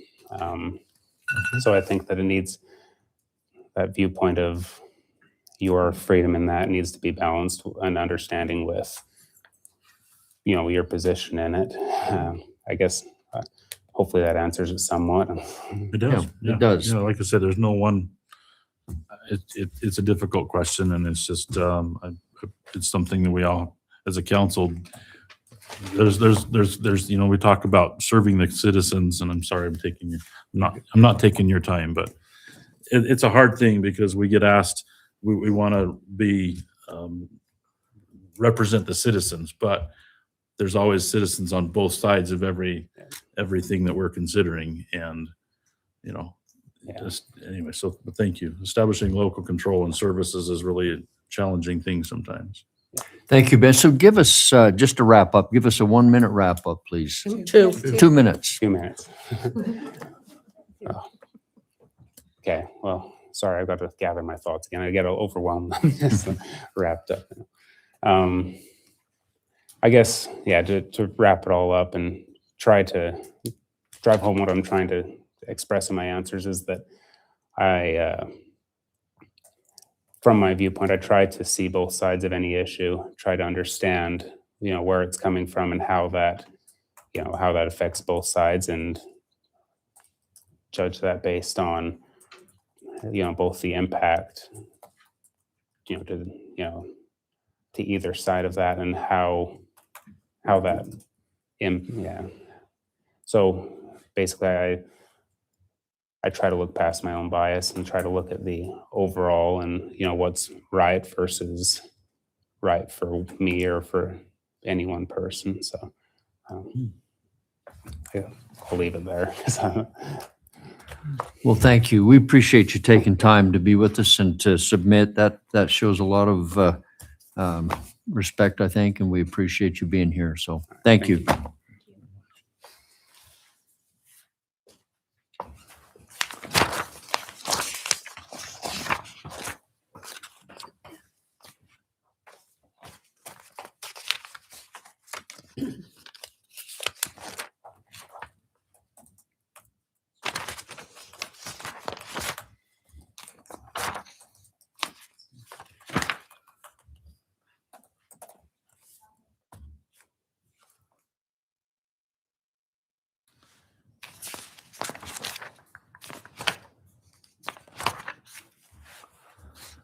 Mr. Karchner, would you take 1 minute and tell us a little bit about you?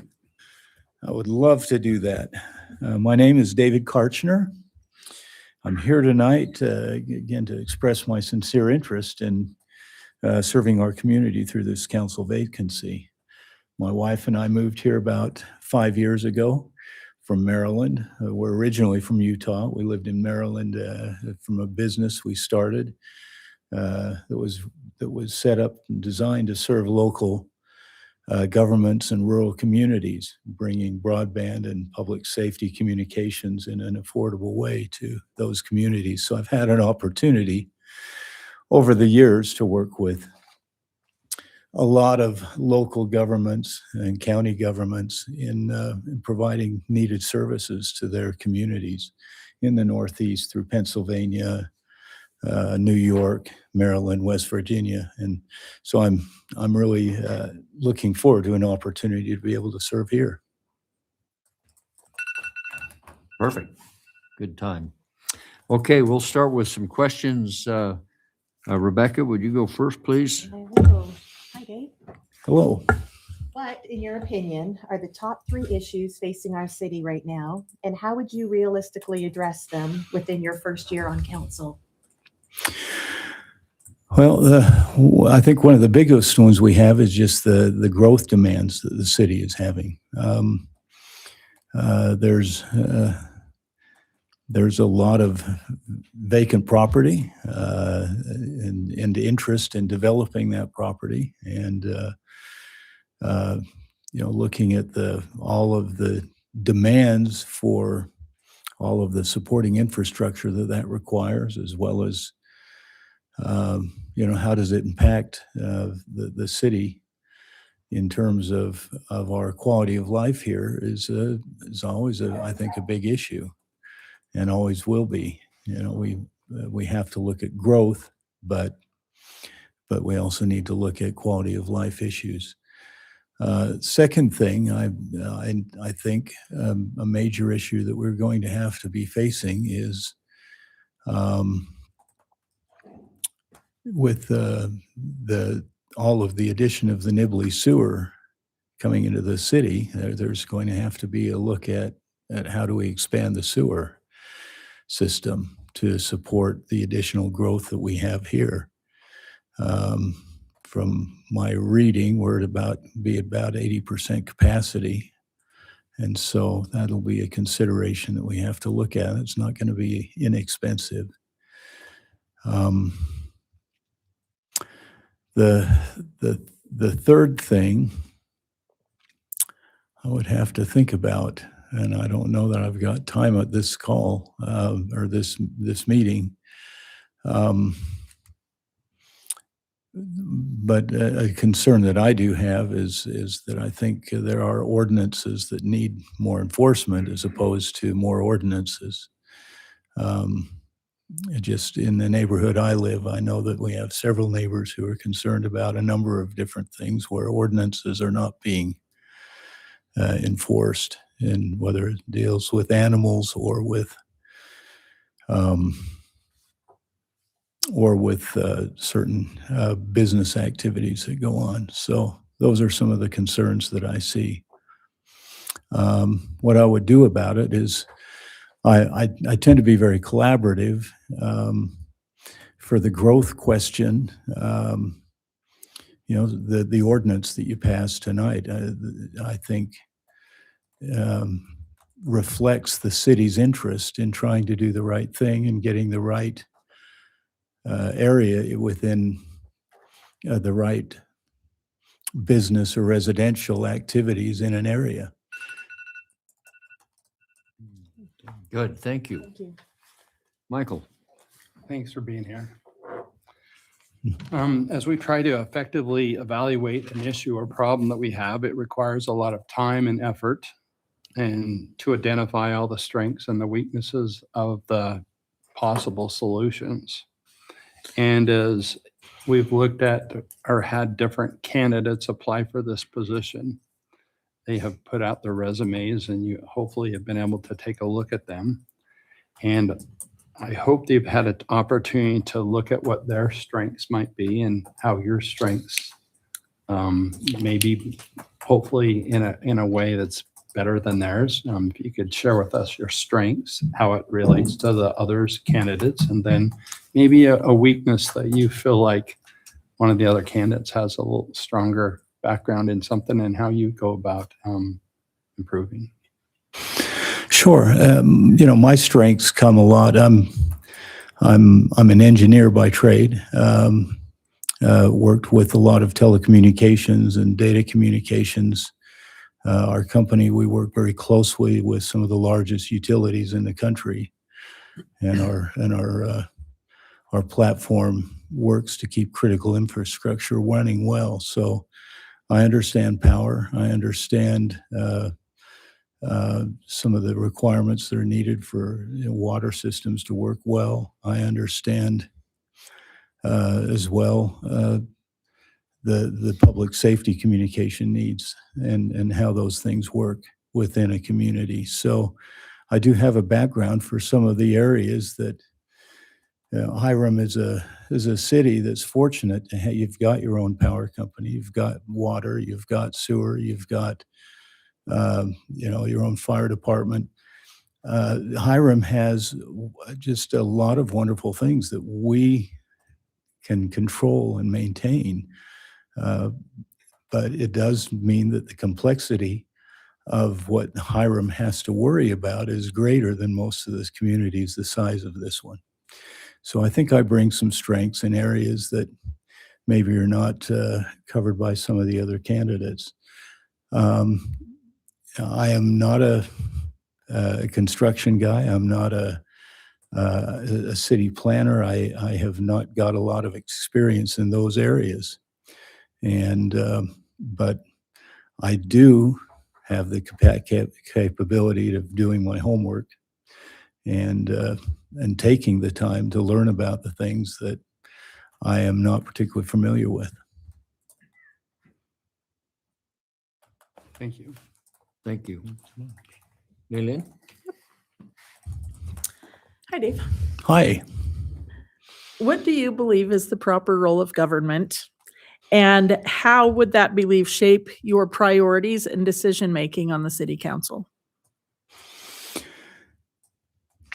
Well, I think the proper role of government is to help the citizens and the members of the community, help make their lives better, to provide for their safety, to provide for their needs in terms of public infrastructure, to provide an environment that is welcoming. One of the things I love about Hiram is that the city has provided some wonderful parks some wonderful amenities. We have a library here. I look at what's going on with the county library, and I'm thinking, boy, I'm glad that we've got such a great resource here, and we use it. The lake, and I mean, we just have so many great things here that the community over the years has been provided for them by the government. That is what I see the role of government is. And so, that's the kind of thing that I would be looking for to do, is how can we improve the services and the things that Hiram can offer to its citizens to make their lives better and even improve the quality of life over where it is today. Okay, thank you. Do I have time? Yeah, there's a minute and 20 seconds. Okay. left. Could you give a specific example of a recent or likely city issue and explain how your view of government would guide your decision on it?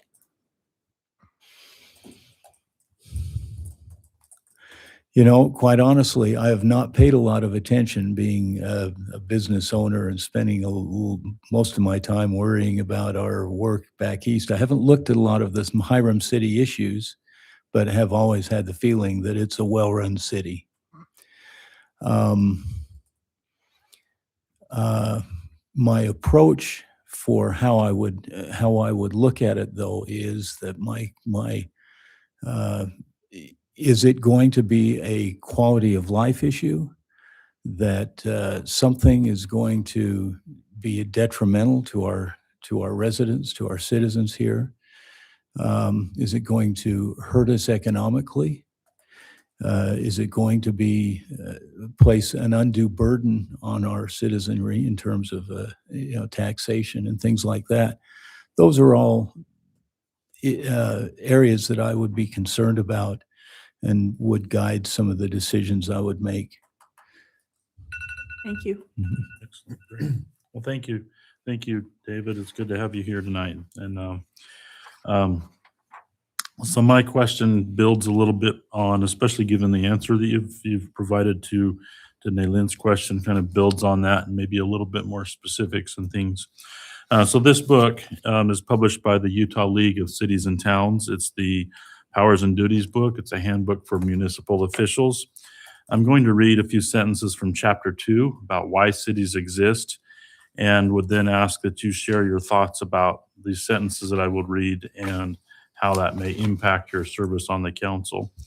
So from the handbook, the purposes for which communities are created fall into 3 general categories: to provide services, which you've talked about, to develop and preserve a sense of community, and to provide local control.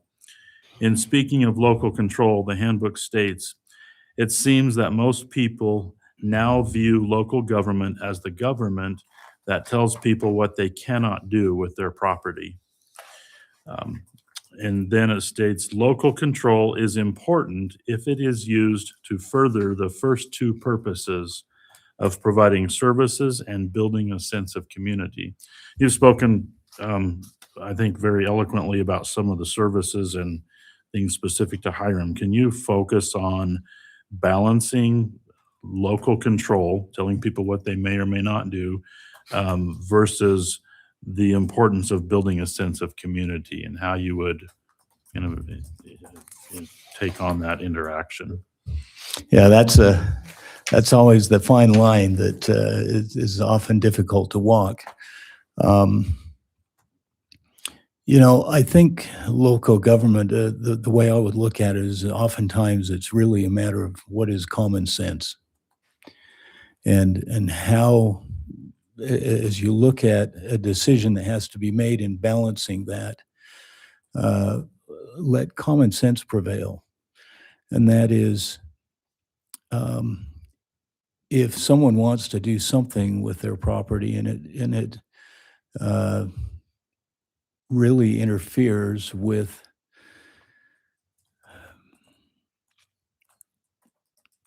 I don't want to even say interferes, but if it is not in the best interests of really the majority of the plan of that the city has and the vision that the city council sets, then there needs to be some room for compromise. And compromise is going to be an important element, I think, and needs to be as we look at the decisions that need to be made. But the quality of life and the sense of community is something that I think Hiram has done really well to this point, and I would want to be able to continue in that vein of creating that sense of community. Good. Thank you. Good, thank you. So would you take 2 minutes, please, and just wrap up for us? Yes. Again, I'd like to thank you for the opportunity I've had to speak with you tonight. I want to pivot from what I do to now how I work. In my professional life, I'm often the person sitting at a table where interests do collide. I've dealt with engineers, state officials, local residents, and they all want different things. And I've learned that progress in a community doesn't happen through volume, doesn't happen through ego. It happens through genuine collaboration. And my approach has always been to listen first, to synthesize the data and find a path forward that serves the greatest number of people without leaving the minority behind. When I look at the issues facing Hiram, whether we're discussing managed growth or infrastructure, resilience, or maintaining our public safety standards, I don't see problems to be debated indefinitely, but I see logistical puzzles to be solved. My career in critical infrastructure has trained me to look past symptoms of an issue and instead look for the root cause. I'm committed to bringing that same analytical, solution-oriented mindset to this council. I'm not interested in kicking the can down the road. I'm interested in sustainable long-term growth. So I just want to finish by saying that I love Hiram. I love that we are a city where people still wave to each other and where the quality of life is held sacred. And serving on this council will be my way of paying rent for the space that I take up as I live in this wonderful community. I'm ready to roll up my sleeves and get to work. And I thank you for your time. Thank you, Mr. Kartner. I appreciate your time tonight. Mhm. Thank you.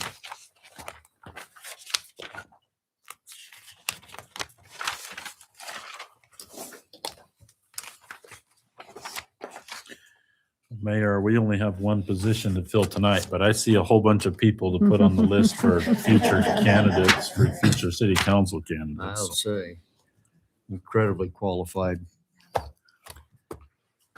Mr. Savage, would you take 1 minute, please, and tell us about you?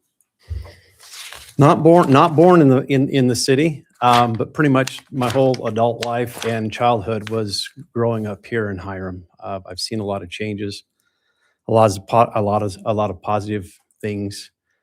From the sewer system being put in, from the secondary irrigation being put in, and just seeing the growth of the city and how it has expanded. Got 5 kids, 4 daughters, 1 son.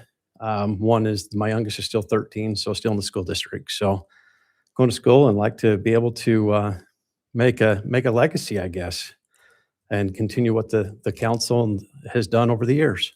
So that's a little bit about me. Thank you. We'll begin with Rebecca. Hey, hi, Roy. Hello? What, in your opinion, are the top 3 issues facing our city right now, and how would you realistically address them within the first year of your council? Top 3. That's a good question. I don't know that we've got major issues. I would like to see maybe the master plan. I look at how development in the city a subdivider comes in or a landowner comes in and just develops their parcel of ground. And I think this is indicative of the whole of the whole valley is no major roads have been designed. And as those roads are designed, you force that to the developer to improve or at least give the right of way to the city. We have issues in other cities and not getting trucks and traffic through that. So master plan, I think, is a big issue.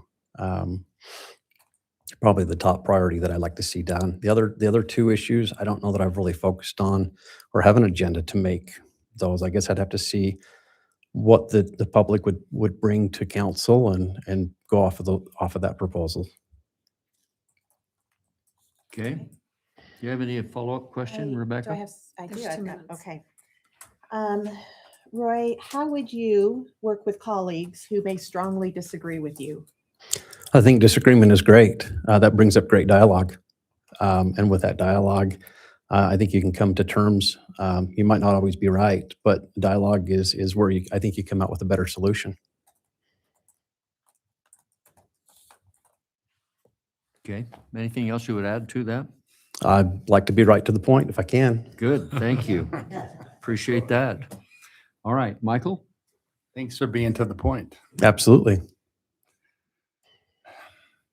As we try to effectively evaluate an issue or problem, it requires a lot of time and effort to identify what the strengths and weaknesses are of each of the positions that will potentially resolve that problem. As we've had candidates submit their resumes, hopefully you've had time to look at other candidates and seen some of their strengths and some of their weaknesses. And maybe if you could spend a minute or two and share with us how your strengths would be compared to the other candidates. And so focus on your strengths, but if you would also identify a weakness that you may have that you could work on in regards to maybe not naming candidates, but Right. No, I thank you for that opportunity. I did read over the candidates that are here tonight, and you've got some great candidates that are coming in with some great strengths. You guys have a tough choice, and I'm glad it's you guys, not me, I guess, as far as that. But I'd like to be, I guess, that one candidate. The strength that I guess I look at in the 25 years that I've been at my position at Cache Valley Bank, I've worked with developers, I've worked with builders. I've done I've worked with some of the engineers. I've done development in Hiram City. I've worked with council members. I've worked with mayors. I've worked with the city administrator. Knowing some of that roles of how those have worked, I think that's to my benefit in that realm. Some of the other candidates, I think, have got some strength with their knowledge in that. That's my area of expertise a little bit, I guess, is looking just at the development, construction, and then just in banking, looking at the budgets and maybe help with the budget along the city and moving it to the next level if we can. So that's, I think, the strength that I would have, be able to bring to the council. Can I just maybe add a question? I think we have time. So what is the next level in your opinion with the budget? I haven't jumped into the budget. I know that the city is a wealthy city. It's got some challenges, like any budget does. You don't want to you don't want to have more expenditures than you have revenue coming in. So to balance it, is it balanced today? I don't know. I haven't looked at it. I haven't had the time, nor have I looked at it to be able to answer that question correctly, I guess, to what the strength of the budget would be. Good. Thank you. Naylin. Hi, Roy. Hello. What do you believe is the proper role of government, and how would that belief shape your priorities and decision-making on the city council? Good question. The role of, I guess I look at the role, we've got your ordinances that are within the city that have been put together by the council, that's been approved by the state as well. You've got certain limitations of what the council can and cannot do statewide or locally. The state kind of overrides some of that issues as well. And so I guess I'd look at that as just being able to follow and adhere to the regulations and the guidelines that the city's put forth. Now, can those changes be made? Absolutely. And as individuals come in and might be able to show you a weakness within the policy that we have, can some of those items be changed or modified? I think they can be. I'd like to find a resolution for everybody that comes in. They might not like it, but find a resolution in the government. The people have a right to their property within some limitations based on the state laws and city laws. Okay, and a follow-up. Could you give a specific example of a recent or likely city issue and explain how your view of government would guide your decision on it? I think the most recent hot topic, I think, is the short-term ADU or short-term rentals that's over here on Main Street. Based on that, I think that those neighbors, the little bit that I know, and I didn't follow it directly, but the little bit that I do know of that, and what I did go back and look at is it met the requirements of how it was submitted. I know a lot of people didn't like that, but when it was annexed in or the zoning was changed way before the individual bought it, the residents around there should have looked at that and potentially changed that prior to. My understanding, it was zoned commercially for many years prior to the individual buying it. So that's a good question of how that should go. Is it the right zone, right area for that property, that design? I didn't look into the whole design. I just know it was a hot topic amongst the whole city of what was going in there. So I didn't dive too far into it, but I think that it goes back to the way it was annexed and zoned in, or the current zoning at the time it was brought to the council.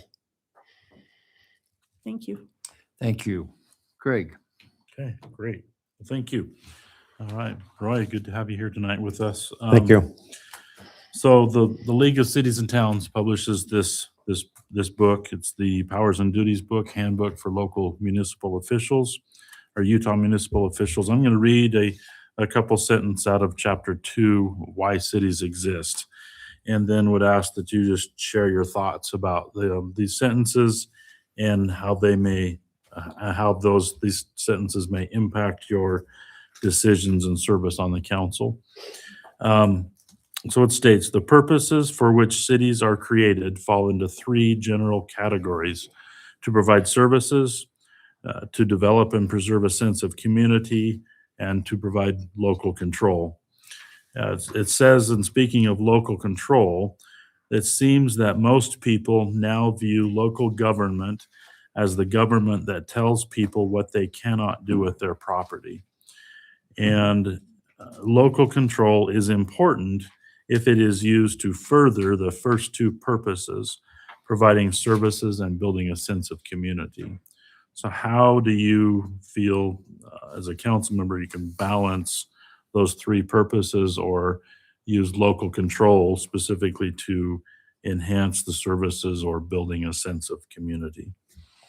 You know, when I look at when you say most people maybe look at what they cannot do with the property, I look at it the opposite way because I brought a subdivision in not too long ago.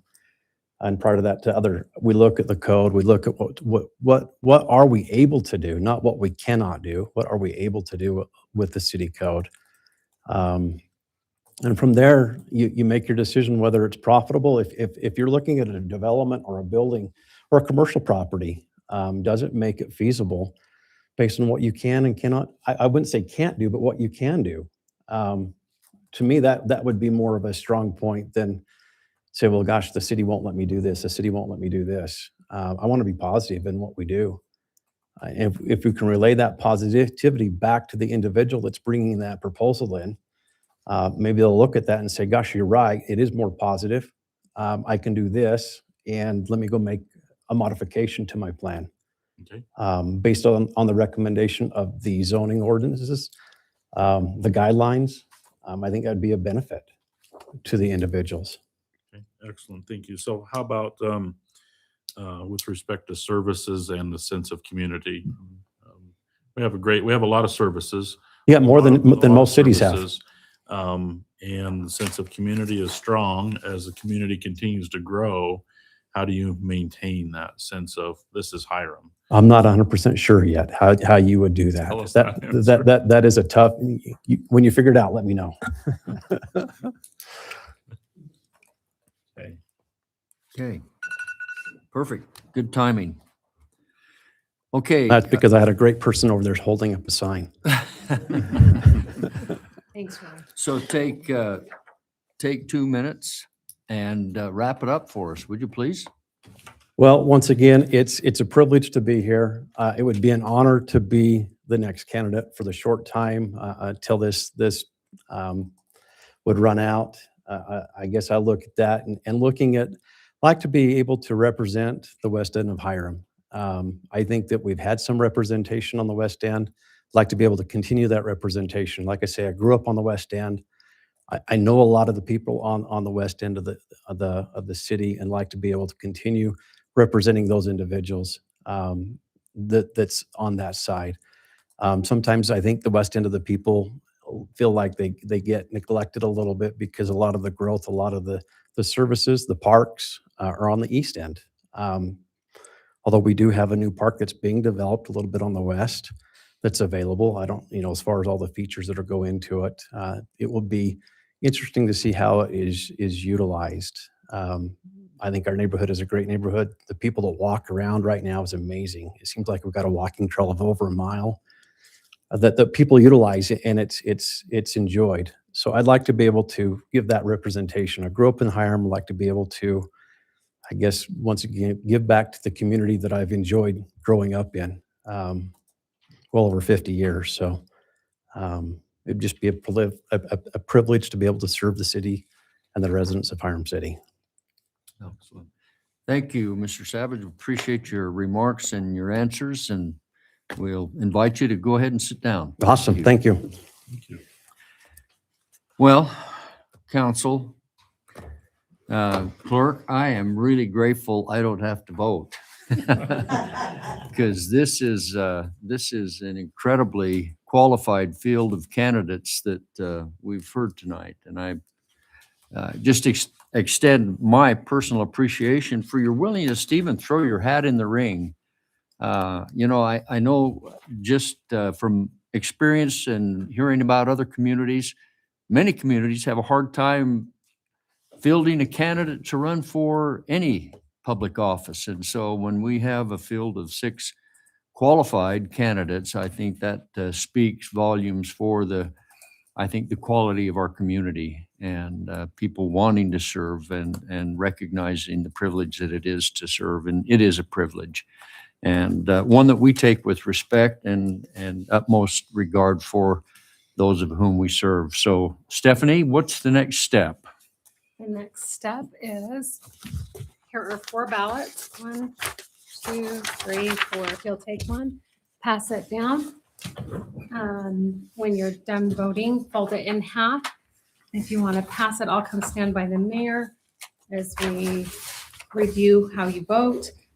Just vote for one. All of the candidates' names are on there. You will vote for one at this time.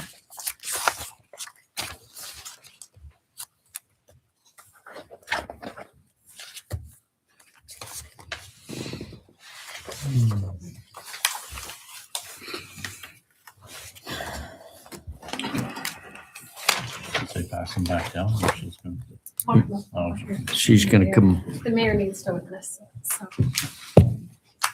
make sure that there's only 4 when you count them. Like, I'm gonna try to slip an extra couple ballots. If in there's there. 5, we're in trouble. No writing names? No, no write-in names. Okay, just go ahead and pass Oh, it to the no, mayor. no, sorry. Okay.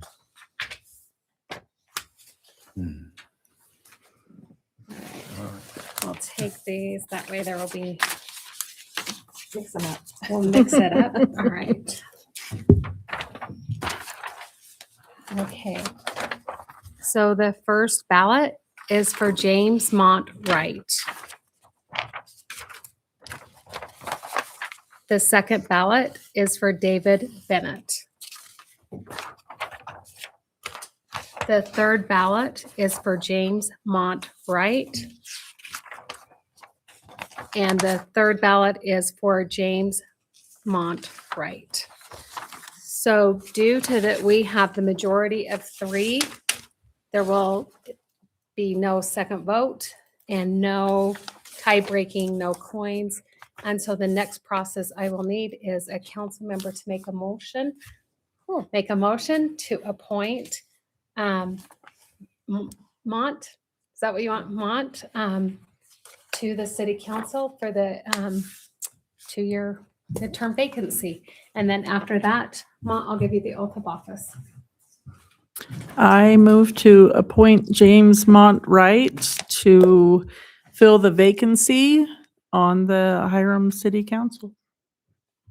I'll second that. Do we have a motion and a second? We'll take individual roll call. So Rebecca Folger, Aye. Michael Nelson, Aye. Naylin Nelson, Aye. Craig Rasmussen. Aye. It's unanimous. Welcome aboard. So, We'll give you the oath of office, but I have to tell you, we came so prepared. Mayor Miller brought a true silver dollar coin that we were gonna flip tonight, and I practiced this like 5 minutes before, so I'm a little disappointed. I don't get to flip a coin. I mean, it was a busy day, and I'm like, my thumb is not strong enough to flip this coin. So,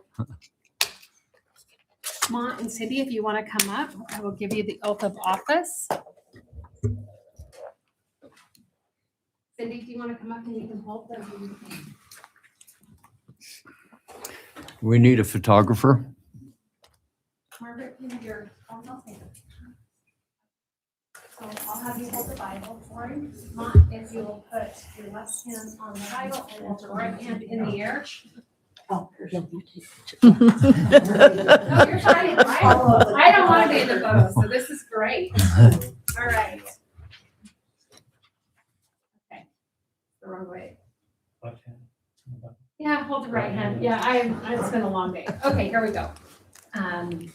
Repeat after me. I state your name. I, James Lamont Wright, Do solemnly swear do solemnly swear that I will support, that I will support, obey, and defend obey, and defend the Constitution of the United States the Constitution of the United States and the Constitution of this state, and the Constitution of this state, and that I will discharge and I will discharge the duties of my office the duties of my office as council member as council member to which I have been to which I have been appointed appointed with fidelity. with fidelity. Congratulations. Thank you so much.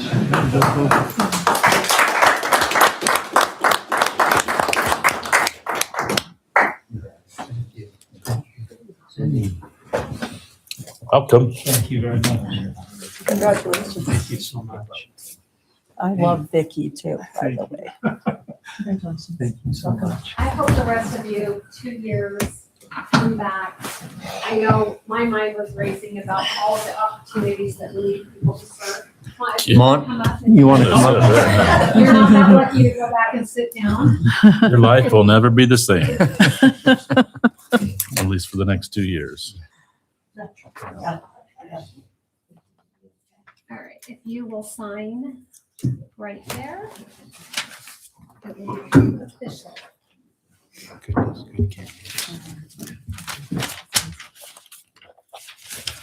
Just sign here. Yes, right there. Thank you, Margaret.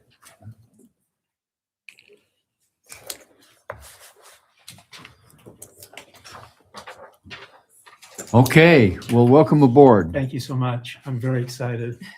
Appreciate it. We- Thank you. Excited. And just also, again, thank you all candidates. This is a rapid, accelerated way to call a city official, but I think it's been very effective. We appreciate your well thought out answers and your responses. I think they were very appropriate and in great order. So thank you very much. And we're going to move on now with the rest of our council meeting. And so we would like to move down to number 9 on the agenda, public comment. If there's anyone here that has public comment, we invite you to come to the podium and take a full 3 minutes. And I will be timing. No cards this time. All right, let's move on to item 10, introduction and approval of resolution and ordinances. We have a resolution 26-12, a resolution appointing UAMPS member representative. We have information on that, Stephanie? Yes. It's up on the screen. It's a resolution appointing the UAMPS member representative. Councilmember Adams was serving as the second, what was it called? The second alternate member. And this new resolution will appoint Councilmember Michael Nelson as the second alternate. Okay, so at this point, we're providing a resolution to appoint Michael as the second alternative on the UAMPS board. Correct. Okay. Do we have a motion? Mayor, I make a motion to approve Resolution 26-12, a resolution appointing UAMPS member representative.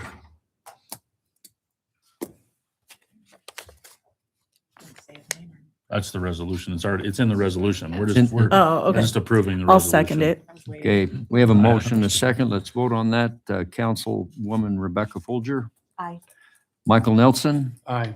Naylin Nelson, Aye. and Craig. Aye. Oh, and Oh. Mont Wright. All right. Very good. All right. Okay, let's move into other business. We do have a wonderful recognition of our library and an award from the state. And I would just, do we have Emily here? She's not here. Let me just, may I just read this letter?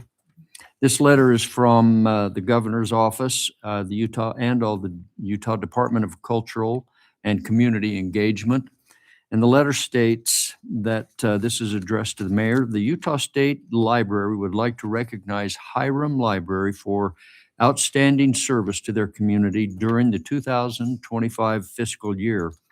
Please accept our congratulations on earning the Quality Library Award.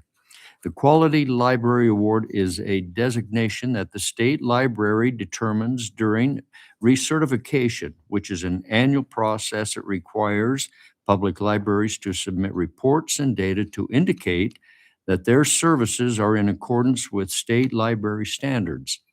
The Quality Library Award is a secondary application for library directors to indicate that the work that they and their staff have accomplished rises above and beyond the standards.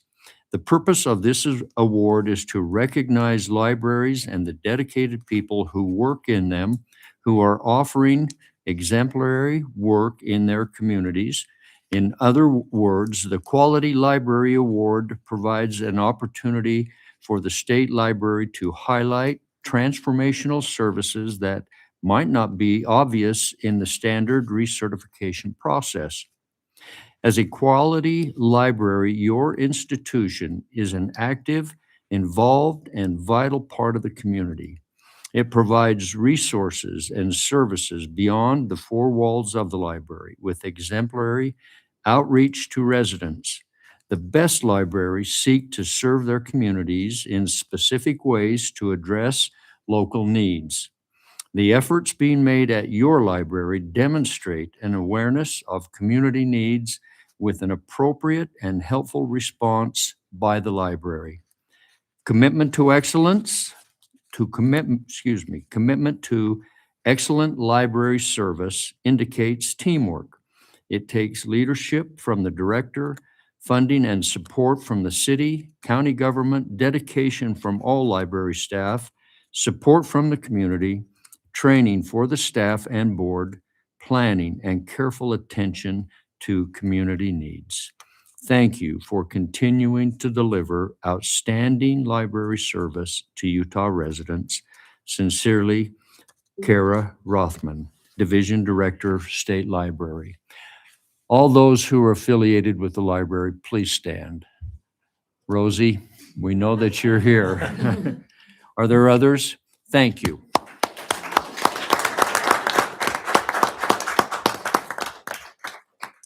This is a wonderful award, and I think it demonstrates, I think the quality of the community that we live in, but I think the quality of love and care that you have for those individuals who not only just seek the library out, but for those individuals throughout our community. We appreciate all that you do. And as the representative tonight, Rosie, we give you special thanks and recognition for your hard work. So thank you very much. Okay, let us move on to our last item on our agenda, and that is a discussion on setting the tax mill levy for the Cache Fire District at .00800. And I've asked our city administrator, Daniel Ferris, to take this portion of the discussion if we could and lead us through that. Daniel, if you come up to the podium, please.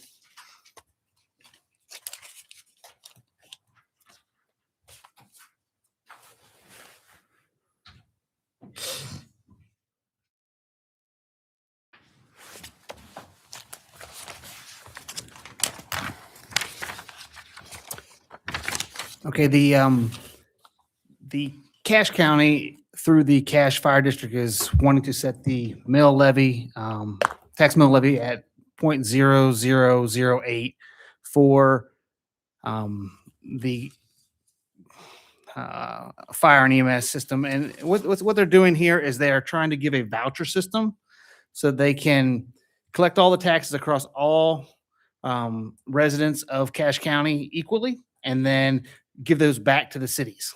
And so currently right now, the unincorporated areas of Cache County are not paying anything into the fire system. And several other of the towns throughout and the cities throughout Cache County are not paying nearly as much as others are. And so this would kind of balance that all out and create an equal pay and a shared expense amongst all of the residents. So just with respect to that, I think that's the way that I understand this, and George Daines is the county executive is concerned that there's double taxation. That's correct, That yes. everybody pays the county tax. And it's not not separated by city. If you're a county resident, you are paying the county tax.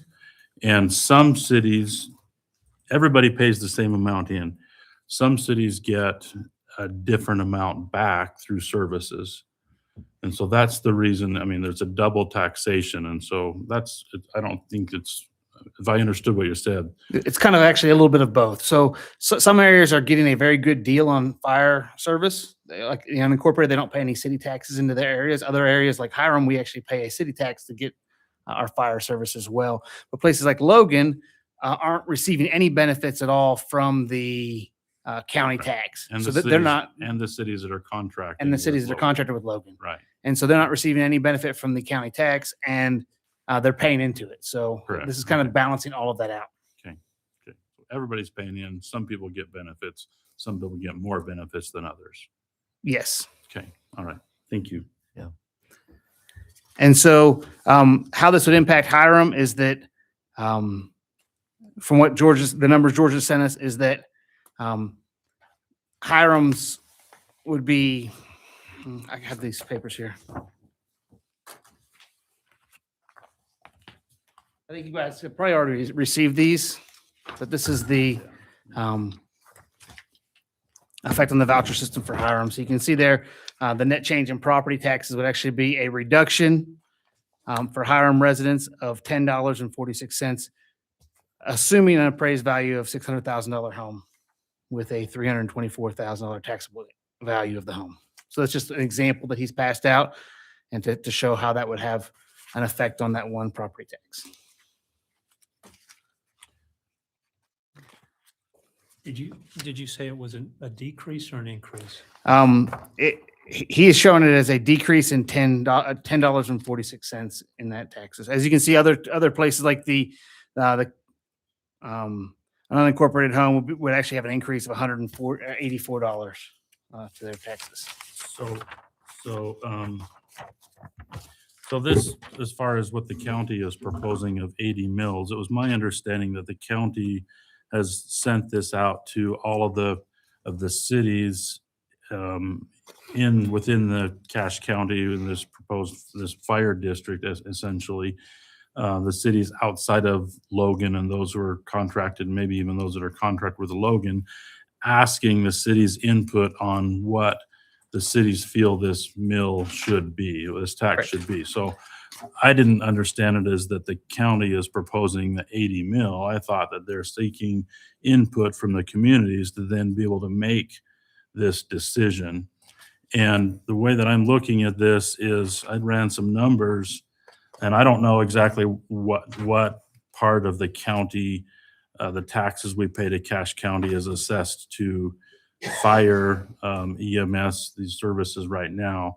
But I looked at, if we use this 80 mil and the tax that would be to Hiram City, that's $243 per household based on, we have approximately $3,500 households in the city.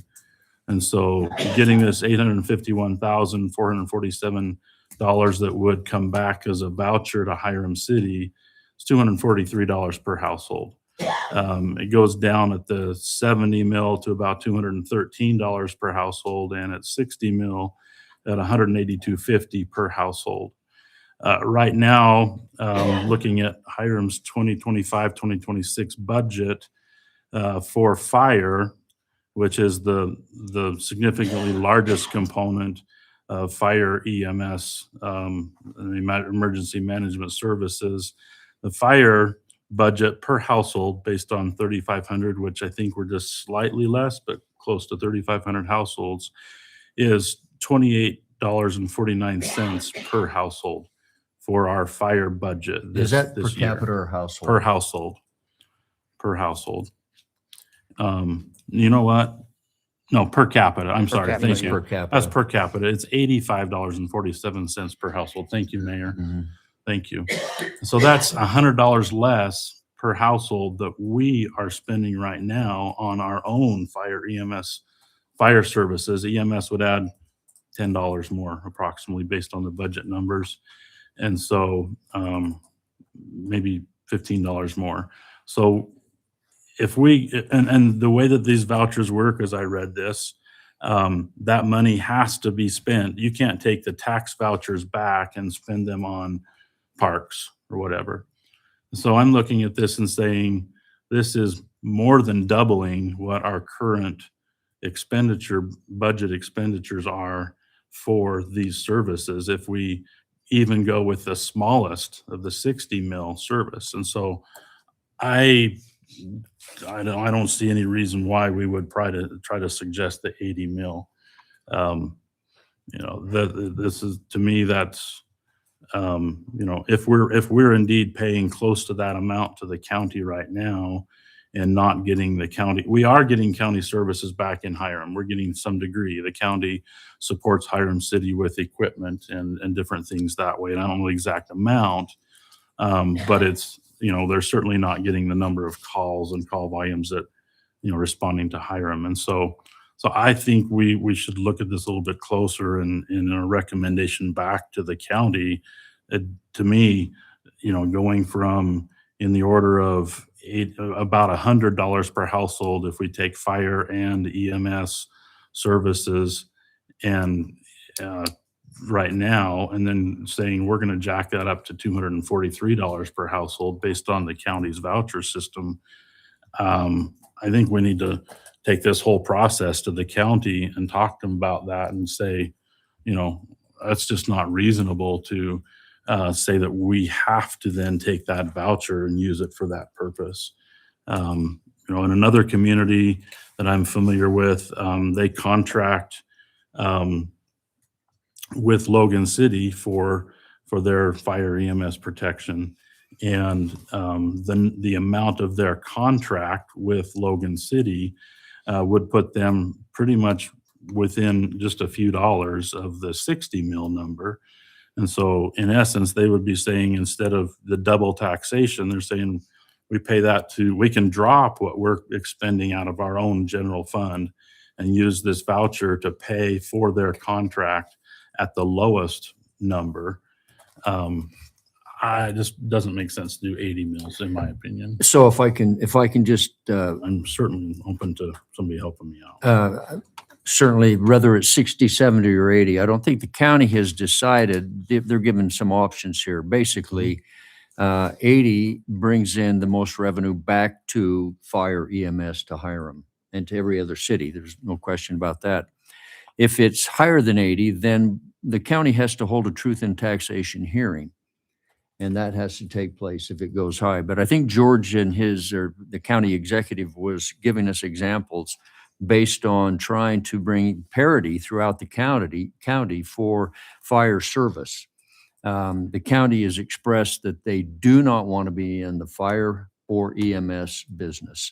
And as they look at it, they say, okay, we have a natural district here in the north with Smithfield being a hub, and we have a natural district in the south with Hiram, because Hiram has a very established, well-run fire department. And so counting on Smithfield and Hiram to serve as the district hubs for those, Hiram has to pick it up a little bit.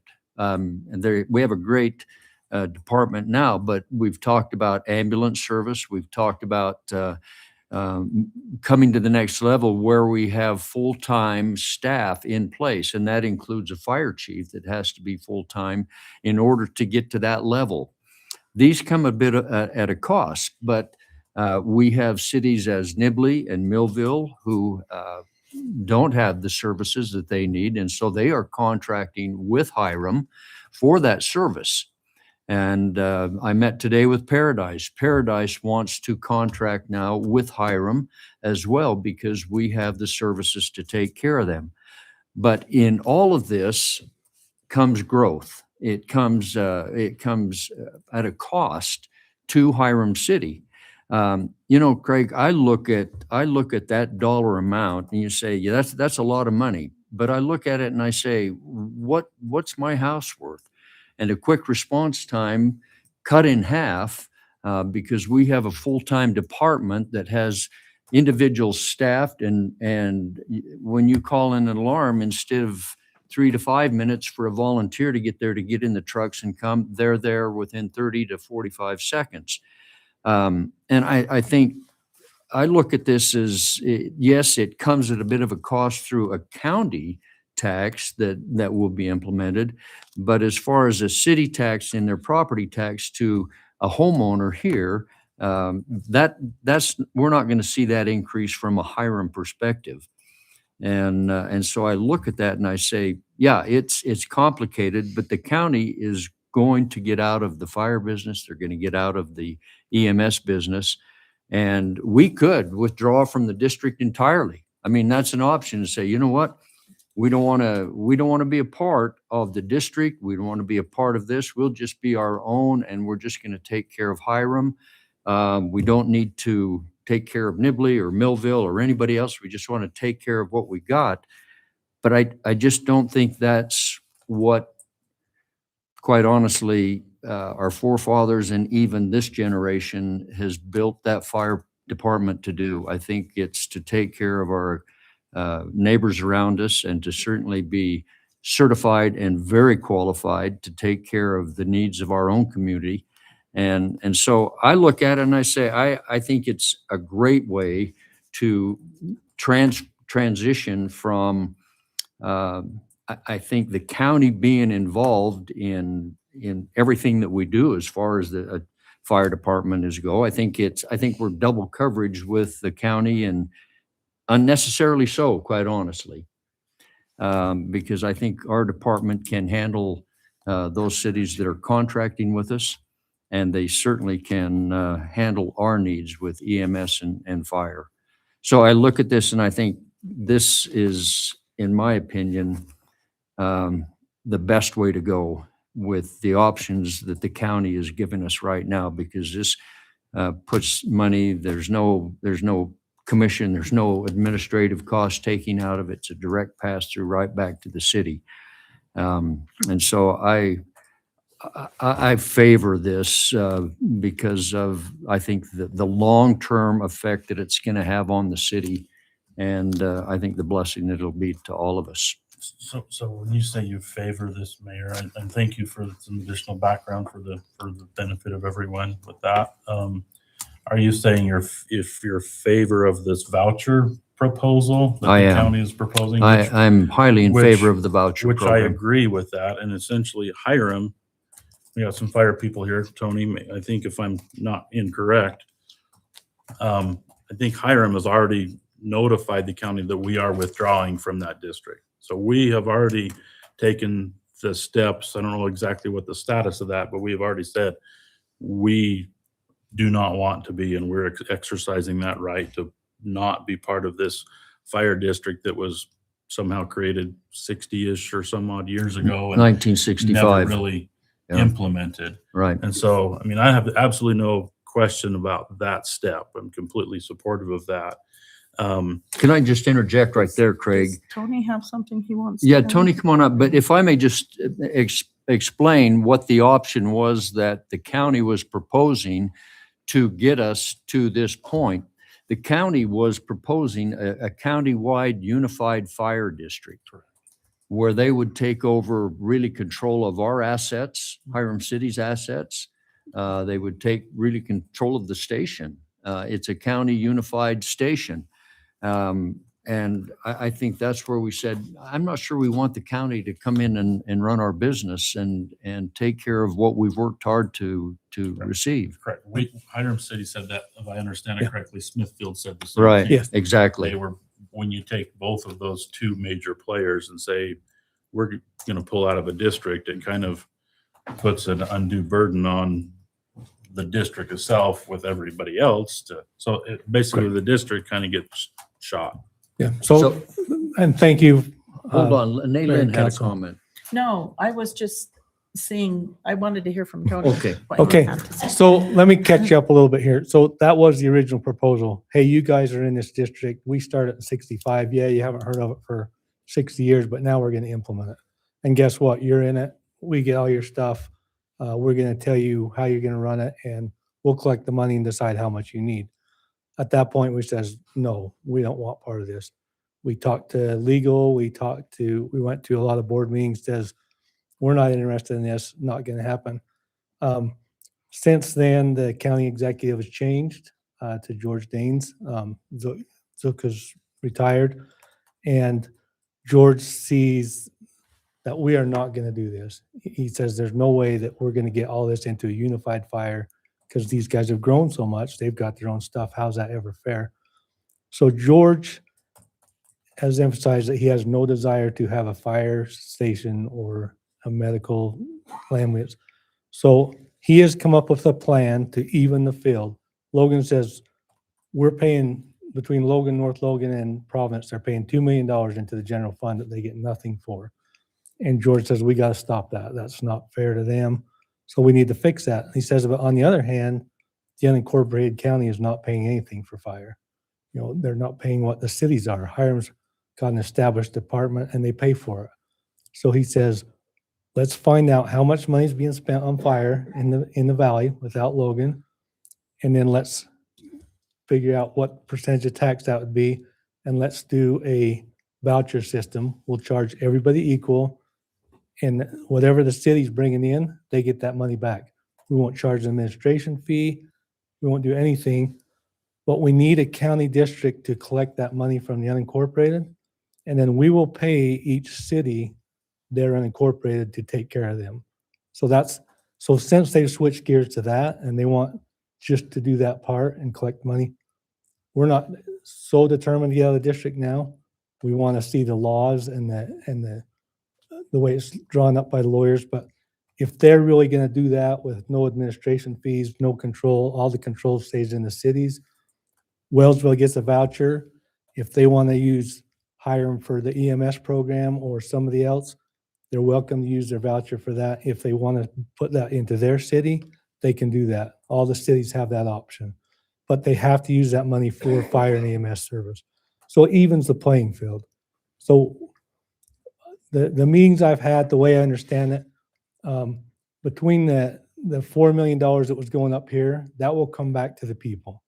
Okay, they're going to take that out of the general fund tax and put that into your new fire tax. With the money that Hiram's already paying and that money, we will actually come out ahead. That's why it says we will get a $10 reduction on our taxes. Cities like Nibby that were paying $13, they're going to pay a little more because they weren't meeting the bar as everybody else, if that makes sense. Some of the cities like North Logan that are paying, $86 per capita, they're going to get quite a bit off of theirs. And if you look at that sheet, that shows that. So it evens the field for everybody. So everybody in the valley is paying about the same amount, if that makes sense. So, thank you. Can I make a comment right here? Yeah. I think I understand where you're going, Craig, with this, and I kind of have the same feeling. I'd like to propose that we look at what the dollar amounts would be if we were at a 60 mil level and maybe a 70 mil level and see, I mean, I see what the mills are per city and the values there, but I'd like to see the. Absolutely, that has to be determined. Yeah. The only reason we're saying the 80 is if we go through with this and we get it all done, we think it's easier to decrease tax again than to come back and say, oh, we goofed up, we got to raise it some more for everybody. Sure. And I think too, decreasing it. if I may just add, Craig, if you consider the fact that, yes, you look at it and you say, well, the county now is going to pay that voucher back to the cities. And that voucher is $851,000. Well, the cost to maintain our fire department and if the county is, saying we're out of the fire business, we're out of the EMS business. So Hiram, if you're going to take over these cities and take over ambulance service, which we're posturing to do, there's no question that we can't hold our property tax at the level that it currently is and maintain that force and an ambulance service. So all I'm saying is, yes, it may look like smoke and mirrors if you were looking at it. Say, well, Hiram's taxes aren't going to go up, but the county's taxes are going to go up. Yes, there And will we're be gonna people that pay have a tax more. increase, but we will not be one of them. But the bottom line is we get the extra money and about $200,000 more annually through that voucher system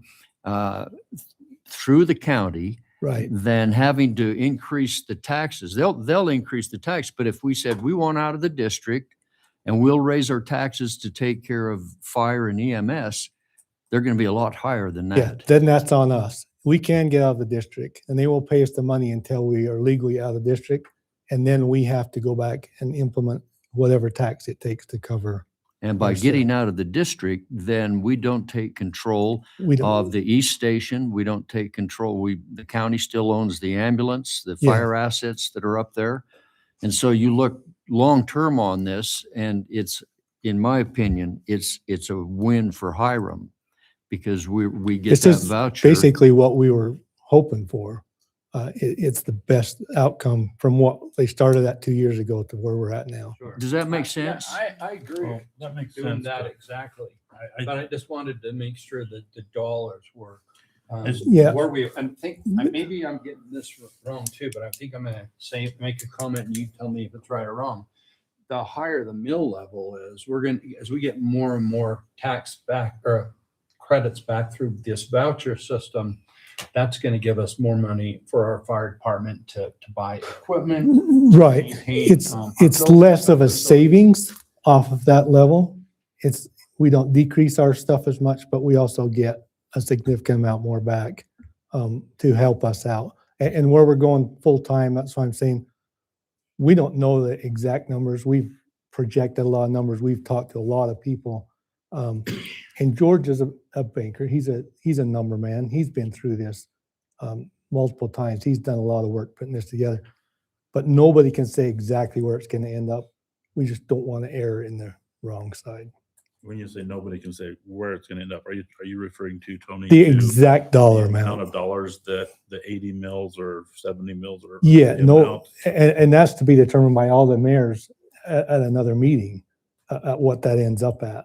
Okay. But- I just look at, you're right, Mayor, the emergency services departments are going to have to grow to, first of all, if we contract with Paradise and other municipalities, we have to increase in staffing and equipment to do that. But that shouldn't be to the expense of Hiram City citizens to expand out that way. And if we do contract with other places, this voucher that they're paying the county We will receive. come back to us as well. Exactly. And so I'm just looking at the amount of dollars in our budget for these services, and we're 150% more by implementing this voucher, and we're already paying that. We're already paying most of that money. If you're saying that the difference is a $10.50 or 46 cents Yeah. decrease to Hiram, we're already paying that money to the county, and we're getting some services back for that, but probably not that full value. I'm just looking at that and saying, it's like, yeah, if we get this 80 mil back, those projected numbers, then we're 150% plus putting that much money into our fire system. So our the other thing taken emergency account is that these numbers are off where we were. So we've just approved a new budget to take over the ambulance. So that gets us closer to that number. Well, we Does that started make sense? process. We haven't approved. We Yeah. started Well, that process. We You started guys- the process. Correct. Yes, yes. Correct. So And that if I gets us remember, closer. That number indicated that based on those numbers, and I still would like to sit down and discuss that with you in more detail, Tony, but that whole process, if based on those numbers, is like $270,000 more than what we're paying now, if I remember it right.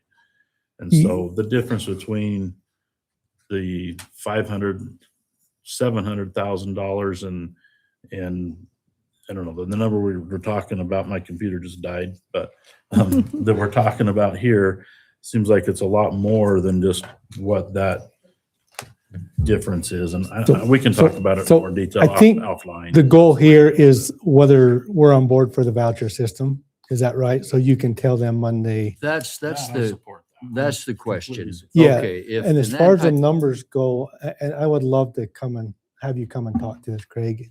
And I appreciate your support with a little bit of faith in us on our last vote. So I appreciate that. But this is really to say, are we in favor of the voucher system or not? Well, I'm in favor of something besides a county-wide district. Yes, absolutely. yes. And that's where we're at. Tony, can I ask a question? On absolutely. The voucher, you say it Yes. comes back for fire.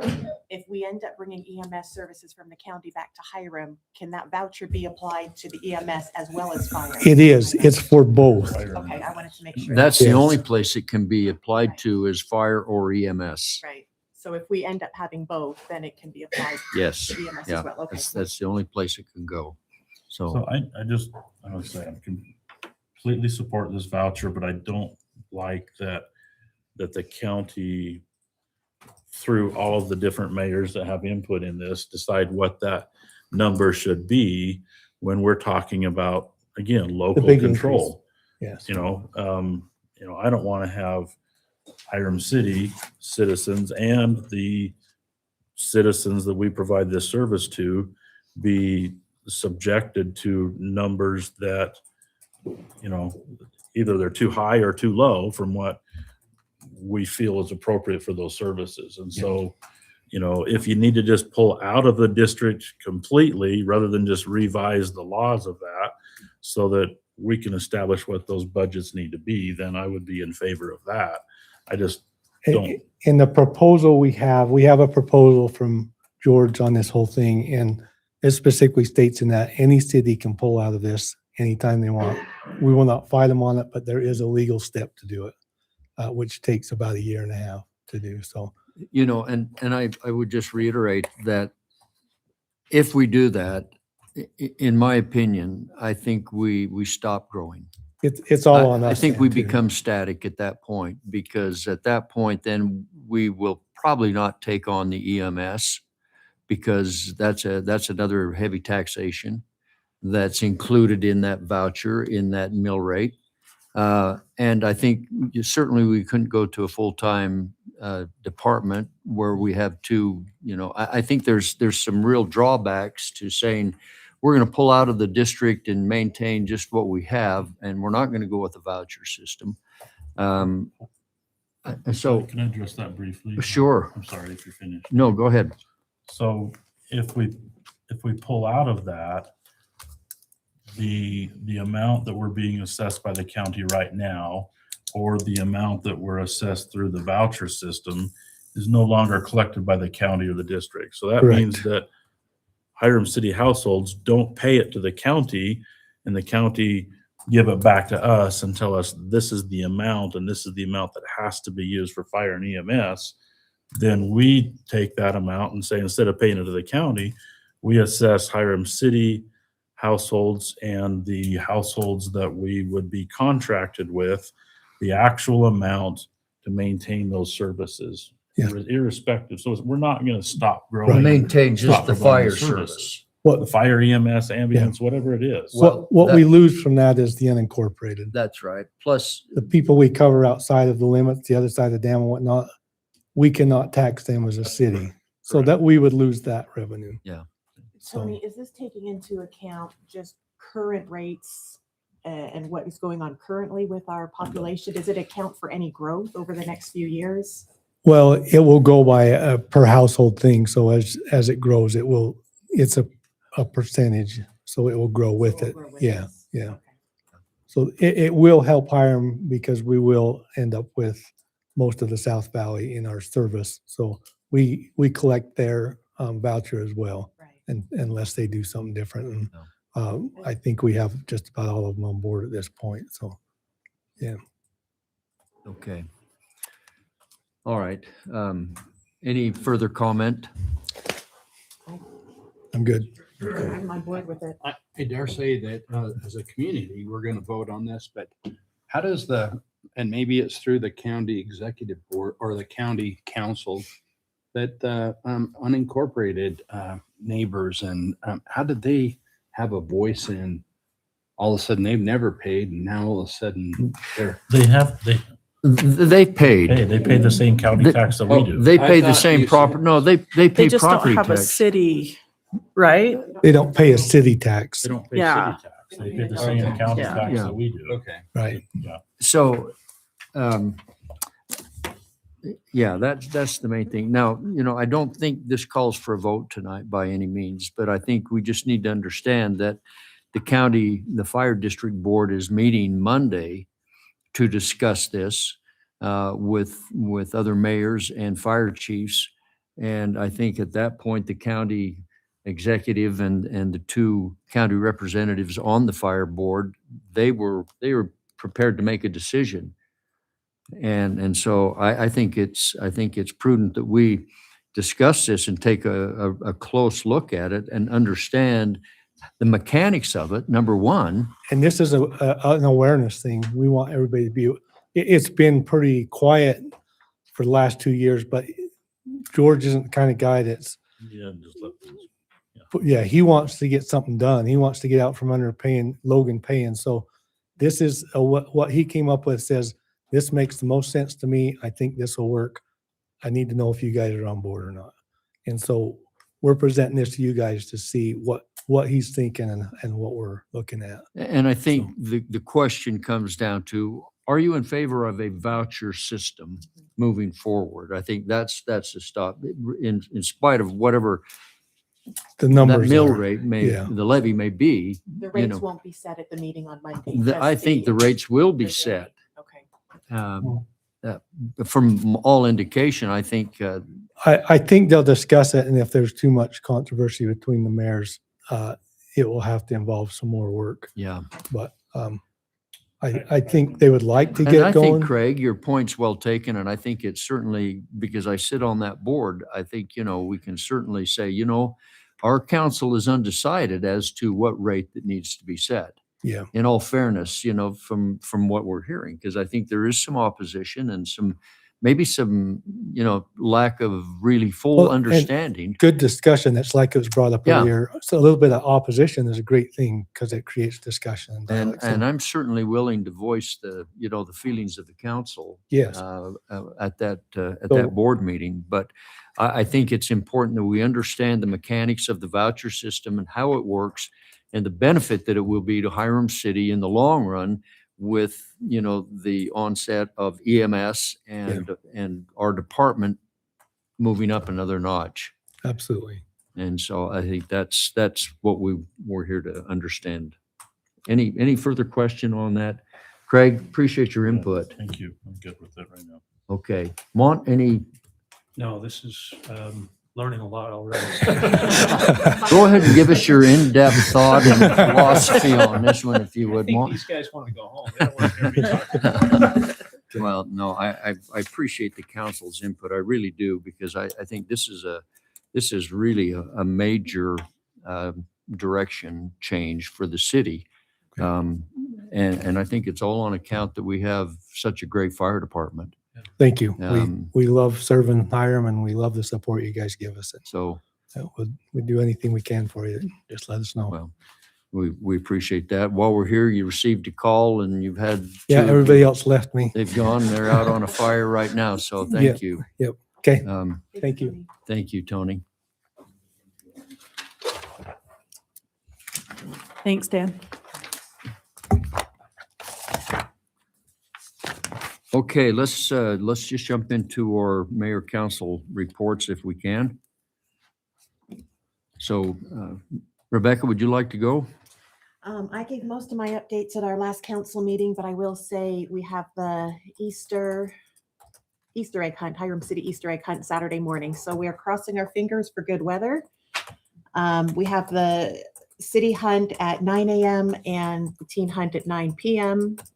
Worked with the council. They've done a great job putting it together too. So Robert and I think, are going out tomorrow night to set up all the perimeters.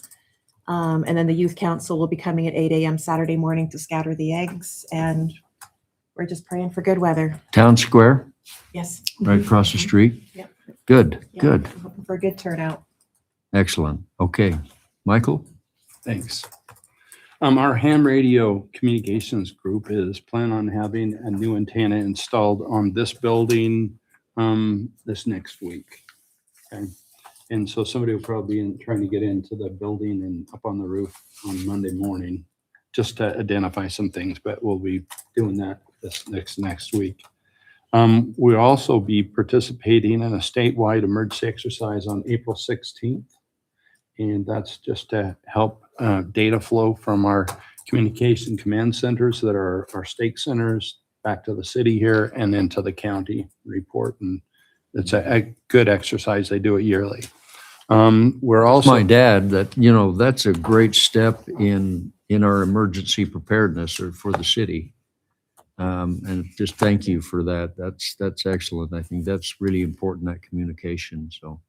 It is. If our telephones go down, our internet goes down, how are we going to work? And so we feel that ham radio has been a really great avenue, and it's been a fun opportunity to serve and work with those guys. We are planning, starting in May, emergency preparedness series, and we're going to do it on the fourth Tuesday of every month for the next 4 months. We'll see how it goes. And we've got 2 topics already. Our first meeting, or our first plan of our series is on May 26th. We're having Mike Black from the county come and speak about emergency family plans. That talks about what you do in an emergency, is your local family, your extended family. And we would encourage, we're going to put this in the city newsletter. We'd encourage families to come. It will be in the Hiram Civic Center, is where we are going to have our meetings. The following month of June, June 23rd, Kent Goodrich from the North Park Police Department is going to come and talk about active shooter. And he's done this in the past with North Logan and Logan. So North Logan and Logan, he is actually the the police department. Chief. Thank you. Wow. Read my mind. And so I heard he did a really good job presenting. So I hope that sparks some interest and people come and get excited and say, hey, that was great. When's the next one? So we're hoping that will be 2 good meetings and follow up with a 4th and 3rd and 4th. And if it works good, we'll continue to do it. So Excellent. Good. Thank you, Michael. Ellen. Easter egg hunt. Ours kind of overlap every once in a while. But yeah, that's their big thing is that right now. And then the senior center is doing great. They have really good turnout for their lunches. They're still looking for an exercise instructor for Wednesdays. I've got a couple names that I'm going to look into for that. Is Jeff McBride on that list? He's at the top.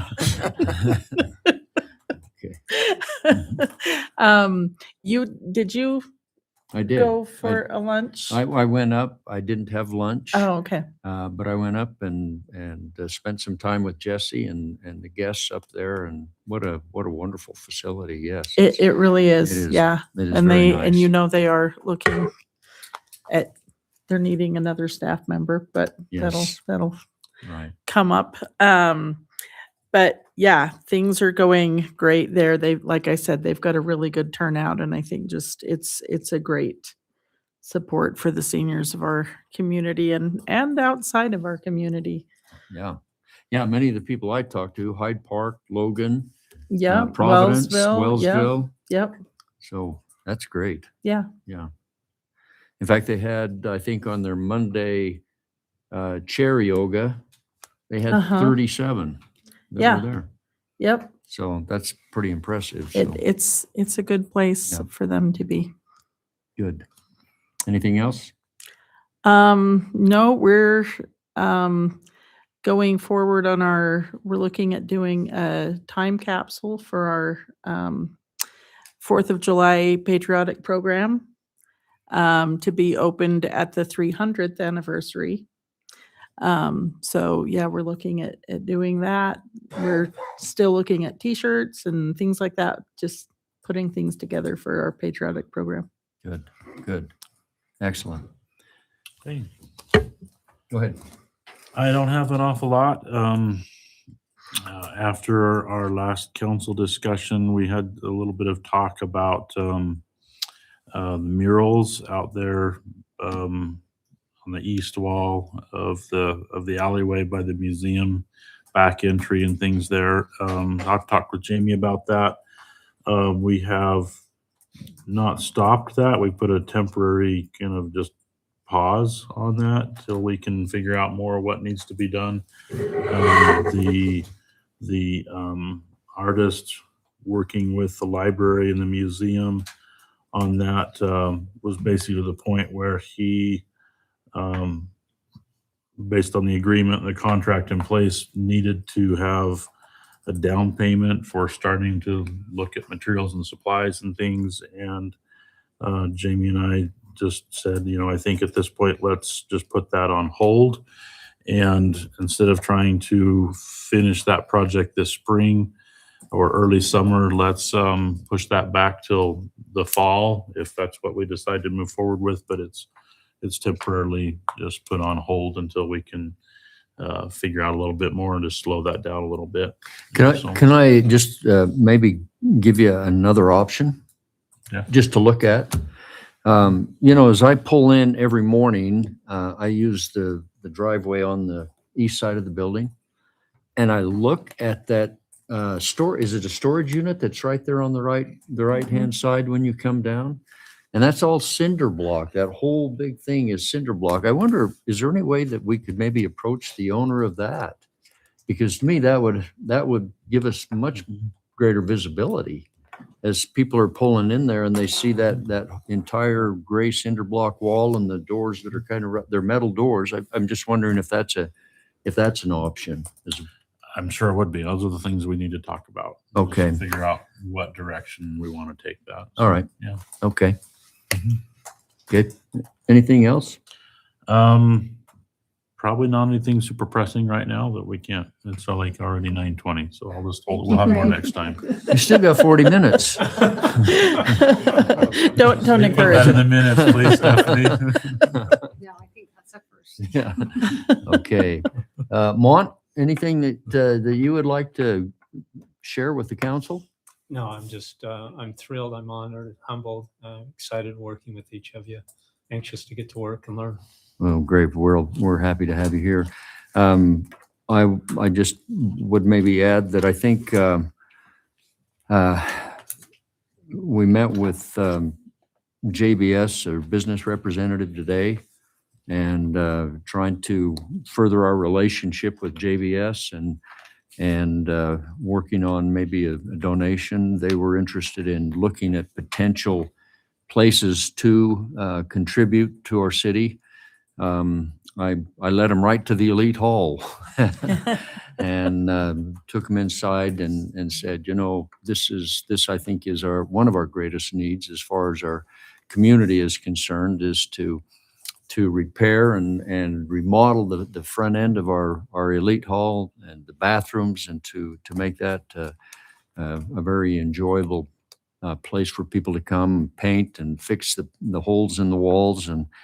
And their business rep was very interested, was taking that back to their meeting this afternoon that they were going to have, and said they would get back with us, but they were interested in helping the city in some way. He said, if that was your number one, what's your number two? And I said, well, I can't speak for the council, but I can speak for my feelings. And my feelings are that, we're desperately trying to complete the road from 2nd East, 2nd West in Hiram down past Miller's, from 7th North, which is a block past JBS, over to 900 West, and complete that as a primary truck route for trucks coming into JBS, and a temporary until 4400 South is complete. So I said, anything you could do to help us with making roads accessible to truck traffic and help us widen that, and which we're working on, would be greatly appreciated. So he said, I will absolutely take that back into this council, as many of those trucks are coming to JBS, and we want to be a good community partner and work with you in getting that heavy equipment out of our residential areas, which as you know, we're trying to do, and we're working hard at making that happen. So there's good things that I think that are happening with our business leaders, and I'm excited about what's happening there as well on other aspects that we've been working on. So I know you say that's number two, but really that benefits them so much. I'm just wondering how, if they're going to say, hey, we'd like to donate money here. And I understand that about the Elite Hall. I know we have a definite need there, but this really benefits them so much. Just wondering if that could even be a number one and a number one in a sense, or number two and a number two, but it really is a good thing, I think, for our city to get the trucks out of town. yeah, and we're working on that. We met with the county. They came in and we had a meeting at the city, and we talked about the need to expedite, if we could, 4400 South, and to complete that thoroughfare through.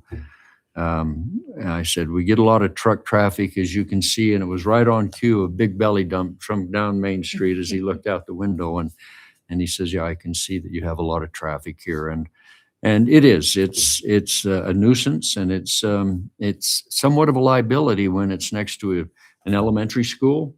It's next to a junior high. And I just think we need to work hard at doing all that we can to get that heavy truck traffic off of our main street. I even proposed to Paul Borup from UDOT that the city take back over 101 from Maverick up to 165, let that become a city road, and they build 4400 South and change it to 101, make that the highway instead of coming up through the city. And That was the original proposal. that was and he said that's come up before. And I said, well, I'd like to put a little more wood on that fire and see if we can't heat it up. But he did say that the city had proposed that at one time. So it's one of those topics that I think, we stay on top of it, and we make, and the county is trying to get a little momentum to make that happen. So anyway, I see good things. Good things are coming. So thank you all for your reports and all that you're doing. I just had a question for Michael Mayor. if I could. Please. Sure. The 16th, that's our next city council meeting. council, You yeah. guys, we're good with that, everything? 'Cause I Yeah, know we you've usually got- sit back here, but by But doing the it's- antenna up on the roof, we're actually gonna poke a hole through to so the you can sheriff's work with office. that And in the other space. our new command center will be moved into the sheriff's office. Perfect. Just Yeah. Good. So I will, there'll be a group of them out there. Usually I'm with them, but I'm told them I'm at city council, so. Okay. That's all I have. make a motion to adjourn. So be it. Thank you. So I do want Well, I was gonna ask, I had some questions about this, but if Tony's available. I I just